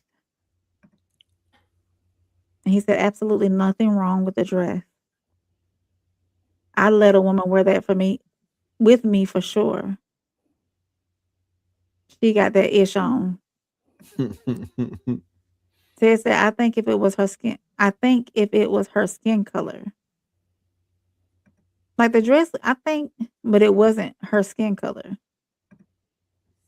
Classic said, Christians are so arrogant, always policing each other. None of them going to heaven if they don't stop speaking on God's behalf. Yeah. Shane said, this is what Megan Good went through as well. Two totally different things. Megan Good was never a first lady. She tried to force herself into a box that she knew she couldn't conform in. Two totally different scenarios. What a beautiful box it is. Classic said, the titty bar is open every night and we worried about this woman, really? It's more so or less her position. To me, it's her position and what she represents. And it sort of kind of goes back to Dr. Bryant as well. But Dr. Bryant isn't a first lady, so whenever she stepped out at the Jeezy concert. Yeah. Ted said they don't like having fun either. I love having fun. Correction, they don't like me having fun. Cool. So we're gonna move on to the last topic, guys. Get you guys on out of here. This last one is coming to you guys from the good old TD Jakes and Cam Newton. It's gonna be our last topic of the night. This is where Cam Newton is sitting down with TD Jakes, speaking about not being married, having 9 kids, but not being in a committed relationship at the time. So we went from pastor to pastor. So we're gonna see what we get here and close it on out. Your life, and you look at your commitment to familyhood. You were talking about your sons and all that. You have how many? I have 6 sons, 3 daughters. 6 sons and 3 daughters. Okay. Yeah. Wow, that's a lot. Yeah, that's a lot. He was taking it back. Yeah, you didn't completely obey the scripture, but you got 6 sons and 3 daughters. How do you manage to give them presents and not just presents? Or do you? Oh, I'm a very hands-on father. Okay. But I think the more wiser I become, I try to make sure that each child experiences, to the best of my ability, the same parent, even though they will never witness the same dad. No.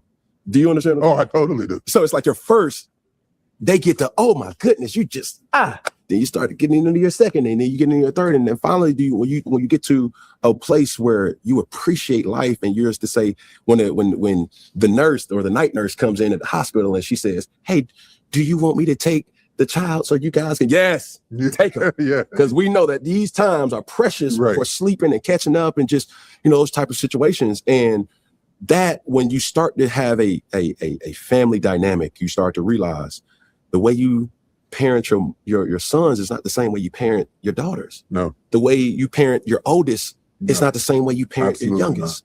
Not. And then me being the middle child, I know I never really bought into I was the forgotten one or I felt less. No. My parents did an unbelievable job with maintaining equality within the household. And that's what I just plan to do. Like small things, especially during the holidays, the s'mores, and I do all these cool things to the world. Right. The TikTokers, the Snapchatters, the Instagrammers, and YouTubers. And when you do those things and try to give your children the experiences, and when you ask them, what was the coolest thing about daddy's jersey, retirement jersey ceremony? Man, we got to just play with daddy on the football field. It's the simplicity. Yeah. It's not the extravagant, birthday parties. They just want the pool. And with having a lot, I've realized they don't even want the money. They just want you. Yeah. And I try to find time that even when I know that they want me, going back to that simplicity or tapping into yourself to get recharged, I want to make sure that I'm the best version so that when they see me, I'm green. Chapter 3, Reluctance to Marriage. Your parents been married for 30 years. The thing you brag about the most is the steadiness of how they are. They were dependable. They were consistent. You even know what TV shows they watch. All of that was in place. And out of that environment, you still grew into the uniqueness of who you were. Yet at the same time, I've read that you were uncomfortable, undecided, or uneasy about getting married. Yeah. Yeah. What makes you not want to give them the steadiness that you enjoyed? No, it always is misunderstood about my thought process of marriage. Okay. Right? Straighten this out. And I'm going to try. Okay. Cut your steam on. Yeah. Cut your iron on. Uh-oh. And your iron cast. Okay. I think for me, growing up in church, my expectations of what marriage looked like was pristine. Yeah. Sister so-and-so and brother so-and-so, we were not privy to what their issues was amongst their household. That's what the adults protected and shielded the children from. Right. We just stopped seeing sister so-and-so or brother so-and-so. Right. As you start to grow, you start to realize it's like, well, sister so-and-so still here, and she just brought another brother so-and-so. Right. What brother so-and-so? Right. Still, hey, y'all don't really know what's going on. I say all that to say, now when you take a step back from spirituality, religion, and you go into the world, and the people that you look up to or you look at and you start to be around, and you start to say, y'all values of marriage ain't the same that I was used to. Was I tripping or is y'all tripping? So or is part of the education of the child to learn conflict resolution and how to survive imperfect situations. Oh, yes. See, because I think that you do your children an injustice if you create this Ozzie and Harriet life for them, and then they go out into the real world and find out that doesn't really exist. Right. Some of the inner strength of your inner being comes from the conflict and what went wrong, not what I learned more about what went wrong in my life than about what went right. For sure. I learned strength. I learned survival techniques. I learned forgiveness.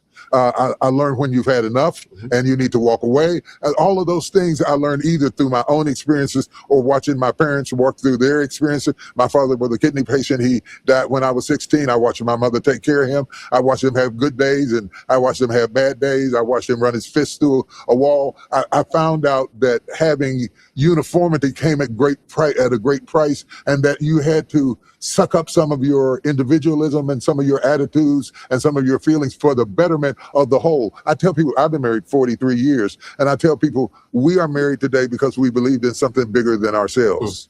And that is to say that marriage requires that you stop being selfish in order for the good of the whole. And not everybody is mature enough to come into that selflessness so that you can create that environment of safety for everybody. And when I think about you, I'm guessing, because this is my first time meeting you, but when I think about you... It's our second. I'll tell you the first. Oh, really? Oh, we got to talk about that. Okay. When I think about you, the thing that really trips me out about you, it's hard to date as an athlete. I was going to let you finish. But you said a certain amount of maturity. Yeah. Right? Right. I would say also, people are in relationships for the wrong reasons. Right. I talk to people for a living. Right. And it's my job to evoke emotion.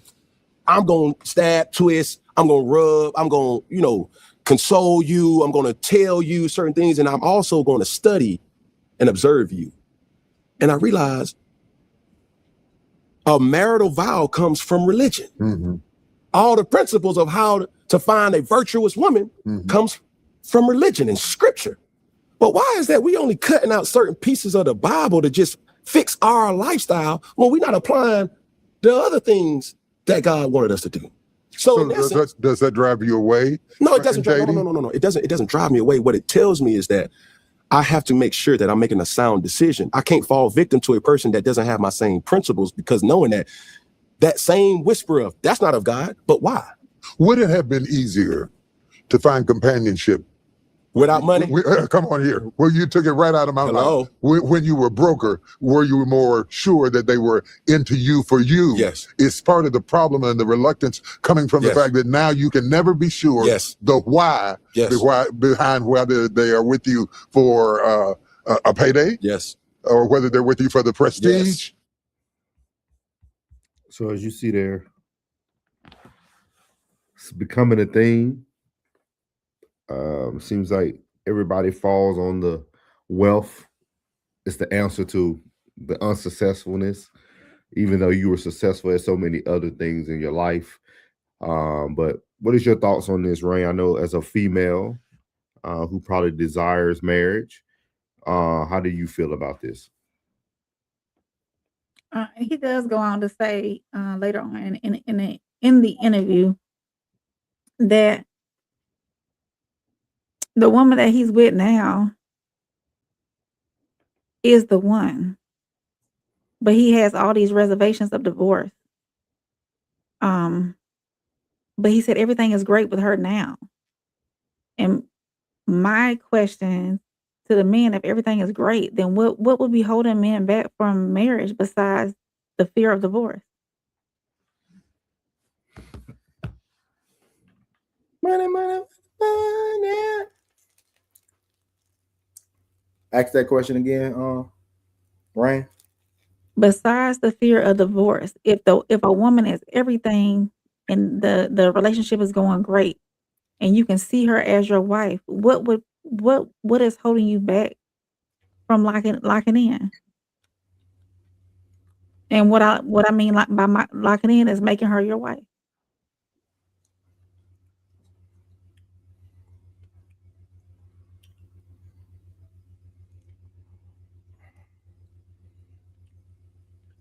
I don't know how to answer that. Cricket. Crickets.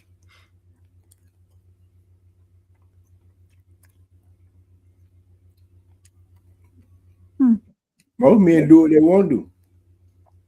Is he afraid that, or they want to do it? Caution to the wind, not being able to do what he wants to do? Yeah, what it is. I don't know, If man. a woman is your everything. I think people look at marriage. I think people look at men who aren't married one-sided, and like I look at the whole picture of the person. Mm-hmm. Like, as you're saying, like, is Cam afraid of divorce? Or he said that. Yeah. But I think Cam says what people want to hear. I think when you're somebody like Cam Newton, who was like the guy, you gotta think about it. Since he's been little and he can open up the Superman on his chest, he's been that guy from high school to Florida, back to JUCO, back to college, like Auburn. He's been that guy. I don't think women understand the impact of never reaching your pinnacle. A lot of people might be looking at it as a marriage thing. I think sometimes our other external failures can trickle into our internal desires. Like sometimes you can become, that's why I put the little under. Some people might think it's funny, but I put that Cam treats marriage like he treats his career. He didn't finish. Cam is still mad. Cam is still pissed off when teams don't call him for a quarterback position, but they'll call Phillip Rivers. Like, Cam still has a desire to pursue greatness that he knows he has in him, but never got there. And I think that is something that he probably doesn't feel a wife would be something that, like, let's say if he gets another opportunity, he probably doesn't fulfill his husband duties and try to be what he needs to be. Some people don't like to dive into things that are going to eventually handcuff them from what they really want to do. I'm gonna tell you a perfect example of this, y'all. Marriage ruined the GOAT of football, Tom Brady. He kept making false promises to his wife every season. Hey, babe, this is the last season. I'm gonna retire. I'm gonna put it up. Baby, I'm gonna retire. I'm gonna put it up. Then everybody, oh, Tom Brady's coming back for another season. Hey, baby, I'm gonna retire. This is my last hoorah. I just need to come back because we lost that last year. Oh, Tom Brady's coming back for it. Oh man, Tom Brady gets paid into the Tampa Bay Buccaneers. And his wife got to a point where, okay, you're not keeping your part of the deal. I'm gonna go cheat on you with your trainer. Not saying it's an equal trade or she had the right to do it. Cheating is cheating, but at the same time, I think some men, marriage holds you back from really being who you need to be in the long term. If you have desires of reaching a higher pinnacle, that's why that's why I feel like Anton's a perfect example, right? Anton can wear the success of being married all these years, right? That's what he kind of wins all his arguments on, right? I'm a married man, I'm a dad, but also when you take a step back, look at what his wife's able to endure to allow him to be where he is. How many women are truly ready to endure what comes with the ride of success? We just watched it, right? With Malcolm and Marie. We just watched it. How many women are really ready to ride with the ebbs and flows of what success comes with? That shit was crazy. So is Cam not at his peak? No. You think that Cam just said in the interview and said he talks to people for a living. Nigga, you just started podcasting. Do you think that once he reaches his peak, he will be more open to locking in? It depends. It depends, but I also on a whole nother journey now. Yeah, I feel like, but that, I don't think people really pay attention to that. Like, I think we look at marriage just as marriage. Like everybody looking at, oh, you happy with this lady, but you don't know everything about the man's life. You don't know everything he's trying to pursue. You don't know about the pouting that the woman might be doing, and he ain't even at his peak yet of the success. He just knocking at the door right now. Mm-hmm.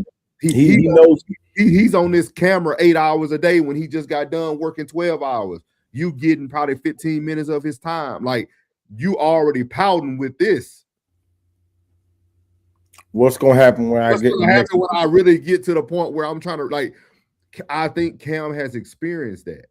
I think he has already experienced that with women. I think he's already experienced that. You know what? You mad at me because I'm practicing every day. I'm working out twice a day. Then I'm spending all my time with, you might think it's my homeboys, but I train with these guys. Some of them my nutritionists, my chefs. We're traveling. I'm doing interviews. I'm going on shows. Like, I'm gonna tell you, Dion lets y'all see it. Well Off Media, when I first started watching them, and you see all the things Dion does in a day, dog, he a coach. This dude will fly from Colorado to Texas to California to New York this dude is traveling 18 hours in a day. Like, what? And then people wonder why he with Carucci. You know why? Because Carucci lives the same type of life. He ain't trying to marry these women, though. He's not trying to marry Carucci. So these men like Cam Newton, they tend to settle with women who could respect the lifestyle. But Cam is willing to let that woman go, too, if she continues to press marriage.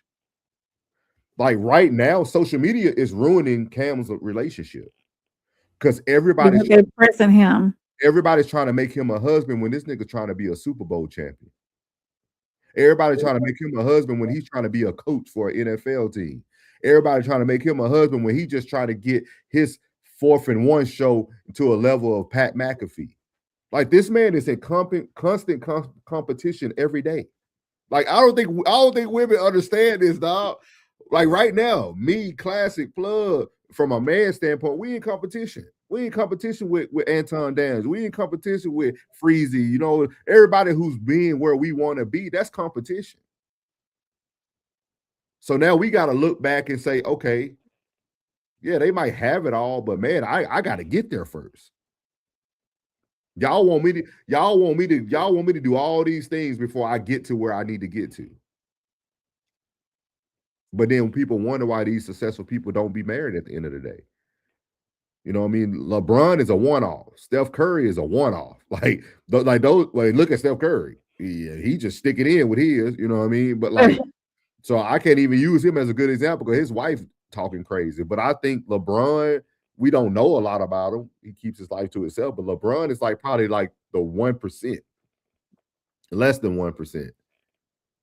Like, name another athlete that's in a marriage that, for the most part, from the outside looking in, nobody feels like there's any scandals that we are aware of. I mean, Drake almost outed LeBron. We don't even know if LeBron perfect. I think that's why Kendrick took down on Drake. I think Drake was finna expose some things people didn't want the world to see when he with them white girls in Toronto. Hey. But anyway, I'm off my soapbox. But I really feel like his marriage, I feel like his lack of marriage, well, his lack of desire to be married is because he understands where he's trying to go. And a wife could definitely hinder that with him. He's a dad of 9 kids that he takes care of. Coming in and taking half right now. Yeah, like it's a lot. Not with what I'm building. And most of them don't want marriage. They want companionship. And see, that's what he's getting anyway. Because the only thing that they're really missing is the legality behind it, the paperwork behind it, because he's getting it. He's getting that anyway. Say that one more time, Ray. The only thing he's missing is the paperwork behind it, because they're already. What do you think he's getting though? What from her? What she's trying to say is that she's playing her role as a wife. She's already playing a role as a wife. They're already, most likely that's what she's doing, already playing her role. Yep. And they're just missing people. So he said, outside people are huh? What'd you say, Philip? I say we basically already that. You know what I mean? Yeah. Like, I'm pretty sure the only thing he's missing is the legality behind it, the big ceremony, because he's a celebrity. There's going to be a big ceremony behind it and the paperwork behind it. Most likely, they are already functioning as husband and wife. Man, leave them goddamn people alone. They get married. He'll get married when he get ready. Yeah. And that should be nobody's business but his and hers. So he'll get married when he get ready. I think he just needs to stop being so gentle with responding to everybody and trying to make all these long analogies and like, bro, just start telling people what you're trying to do, dog. Stop. People. Hey. I tell y'all the truth. I know y'all want to hear this and we in this interview, and that's cool, but ain't none of y'all damn business, to tell you the truth. Y'all can get off that. And I went over it several times on different platforms, and y'all answered in, and that's the same answer now. See what the lady Bryant then did, the bullshit. You see what K Michelle did with the bullshit, and then look at both these bitches. They single. Why you worried about the next bitch getting married and your ass single? Make you a record and go shake your ass somewhere, Bryant. That's why I say, man, stop talking to the old. Stop talking to the stop talking to the MPs, man. These miserable bitches. Stop talking to the old boy. I mean, Plug, go ahead and say what Class said, so you can say it the right way. He said, "Fuck, man, leave Cam alone about it." There you go. God damn, I'm annoyed for him. There you go. Cam is the victim at this point. Go said it dang sure looked like she didn't have any panties on. She talking about Ted said Jake should have told him that was okay to bring in all of their mothers. Oh, all the mothers of the kids. Yeah, Cam is victimized and vilified for having his way. They be slick haters. On the slick. Anthony Green, welcome in, Anthony. He said money, money, money. Sko said that's Diddy man right there. Sko said, Cam be killing me with the way he dresses. Give your woman her shoes back. Yeah, I ain't like the shoes. That furniture be killing me. Them tall men sitting on the dollhouse furniture. They need to get some real furniture in for them tall men on these podcasts. Ted said Tom chose to sign with the Bucks, but he never should have consulted his wife. It was not her business to stop him from doing what he does that pays for everything she wants. Man, or he wants. she worth 400 million her damn self, man. Mm. Classy said, I love what you are saying. So Roxy said, for him, it could just be an alimony check. At some point, each of the children's mothers may have possibly been the right one. It's sometimes the right one for right now, but what happens in 10 years? Somebody said, I like that caption. Somebody be there. Mm-hmm. Somebody still be there. Classy said, I don't like the term endure, though. Nurturing a man and affirming him while reaping the benefits of his greatness is enduring. How?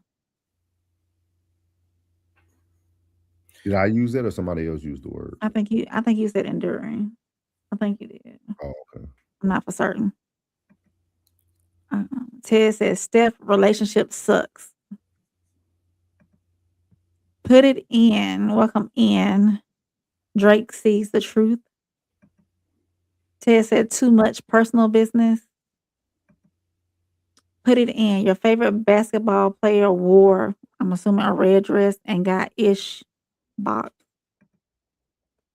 Ted said, I didn't say anything about her money. I said everything he wants. Tom didn't care about her money either. And Roxy said, this is a good example of why privacy carries so much importance. I think people feel privacy carries so much importance because people aren't truthful. Mm. Cam can nip all this in the bud. Cam continues to let this conversation be valid because it provides him the light he needs as well to stay relevant. Mm. You can nip anything in the bud. Like I'm never gonna say he's the victim or none of that. Like you can shut up everybody. Like period. Like these conversations that you continue to have them. Like Pug said, it's easy. You go on there, hey bro, I'll make a decision when I make a decision. I don't want to talk about this no more. What's the next question you got? You ain't got to entertain this stuff at all. It's very simple. Like it's very, very simple. Too easy, cuz. He said there's nothing to be truthful about. It's not anyone's business. There you go. Mm. But he made it people's business. So like these things sound good to say in the chat, but he already said what he said. Like he already talked about it. So now it's no longer business. Class said, so as you said, endure. I understand why you used it. Most women see the role of a good woman as enduring. I just think it's unfortunate. Oh yeah. Mm-hmm. If you give me a better word, you know my vocabulary is small, Classic. I ain't like you and Tez. Y'all gotta give me a better word than endure. We from the South. We keep it simple. Yeah. Yeah, I really feel that I'm gonna have to watch the rest of the interview though. They said it was I know Rain said it was a pretty decent interview, wasn't like bad interview at all. But yeah, it was a good show, man. Y'all got anything for the people at all? I want to win on this show. Who, TDJ? Nah, I ain't going on this show. You got too much shit going on right now, cuz. You gotta wait. I gotta give you a little time. Let your smoke. Classic said privacy is valuable because it is. What's more valuable, privacy or publication? I think privacy probably is, but for him, Classic, it's too late. Too late. During the COVID pandemic, he was on Twitch and YouTube with her sitting there next to him while he playing Madden. You know what I mean? It's too late. You know what I mean? Like so at the end of the day, he has to either shut down publication and go back to being private, or he just gonna have to continue to endure this at every interview piece. But I think Cam desires to be back in the league. Cam working out with Corey out there in Atlanta. He gonna stay right. He gonna stay. Yeah. So he gonna stay right. He just gotta get the opportunity. He said it's never too late to close up shop. I agree. That's why I say he either got to close publication test or keep the shop open at all times, man. It's one of the two. But we'll see, man. We'll see. I just hope kids. Whatever people love you giving to me. But tender love so tender. Holding me close to you, baby. I surrender. That's what I do every time they ask me that question. Here I stay all alone. Long you do. They be like, why every time he be singing when we ask him that question? He just knows whatever he does will be for clicks.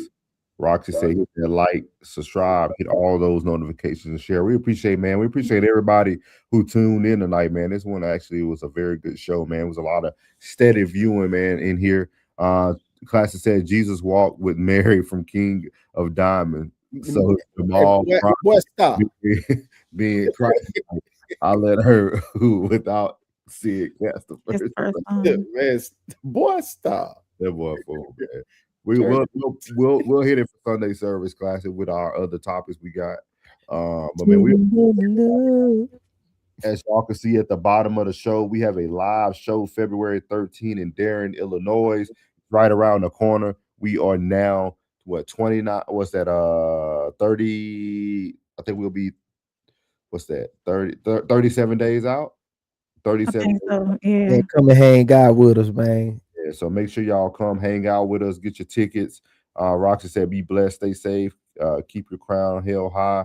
Roxy, let us know when you want to come back up to get with Rain so we can get you back up here. Definitely. But other than that, we appreciate everybody again. Make sure y'all check us out. We're going to show our advertisement again at the end of this episode. So make sure y'all go over, get your tickets. They're still on sale right now at the low. Make sure you get those tickets and make sure you book those flights. The weather's going to be pretty decent. It's not reflecting any snow at the time. When we checked out the almanac weather or whatever it's called. So around that time, it is frigid, but no snow. So we should be good. Hopefully, we're going to keep our. Yeah. Yes. Hey, layers and peacoats, baby. Layers and peacoats. And make sure y'all subscribe to all of our channels. We do make up the Raw Society Coalition. Hey. Myself, Conversation with Soft Rain. You got Souls of Thought. You got the Uncle Plug TV. And you seen them in the comments. The Ted's Down. And the Classic Code. So y'all make sure y'all go to each one of these channels. Subscribe to all of us, and definitely make sure you go over to the Raw Society and subscribe. And then on the Raw Society, I just updated the YouTube page. It has the links for all of our socials. You can get your tickets, your merch, and follow us on Instagram, TikTok, X, and go ahead and follow us on Facebook as well. So everything is on our YouTube page now. You can go straight over there and click on all of those links. Just click on See More. And all of those links will pop up. So you'll find us easier there. And I might even go back through and go ahead and add everybody's Instagram handle on there too. So just make sure you follow us, because when we do go live, we always post on our socials on Instagram. We put the link in our stories. So always be watching our stories on Instagram, and come over and see us on, especially the No Middleman panel on Monday, Tuesdays, and Wednesday nights around 8:30, 9:30 Central, in that time frame right there. Awesome. Also, y'all make sure y'all give money to the Alani Fund for the First Lady of Raw Society, so we can keep her energy up at the beginning of each show. We'll be back tomorrow night with another show for the No Middleman podcast. We appreciate everybody who tuned in, man. Y'all have a safe one and good night. We out. I'ma win any type of way. That's a parlay you could take to them. I'm having that aura, I got that glow. They hate it worse when they know that you know. Walk in the room like I'm covered in gold. I used to suppress it, was about to implode. I used to suppress it, was about to explode. Sore thumb in the room, everywhere that I go. Black sheep for the fam, used to think something was wrong. Took a little time to realize I was chose. Took a little time to realize I was special. Ever since birth, been a cold under pressure. Wanna be great, gotta do a little extra. That's why I grind with obsession. Everything about me irregular, everything about me is pressure. Maximum effort, no box left unchecked on the checklist, no stone left unturned, mash on the gas and etc. Or farming hoe, I'm up in rank. Step in the room, they paved the way. I get treated like a milli tank, southpaw like I'm really tank. I do things that they really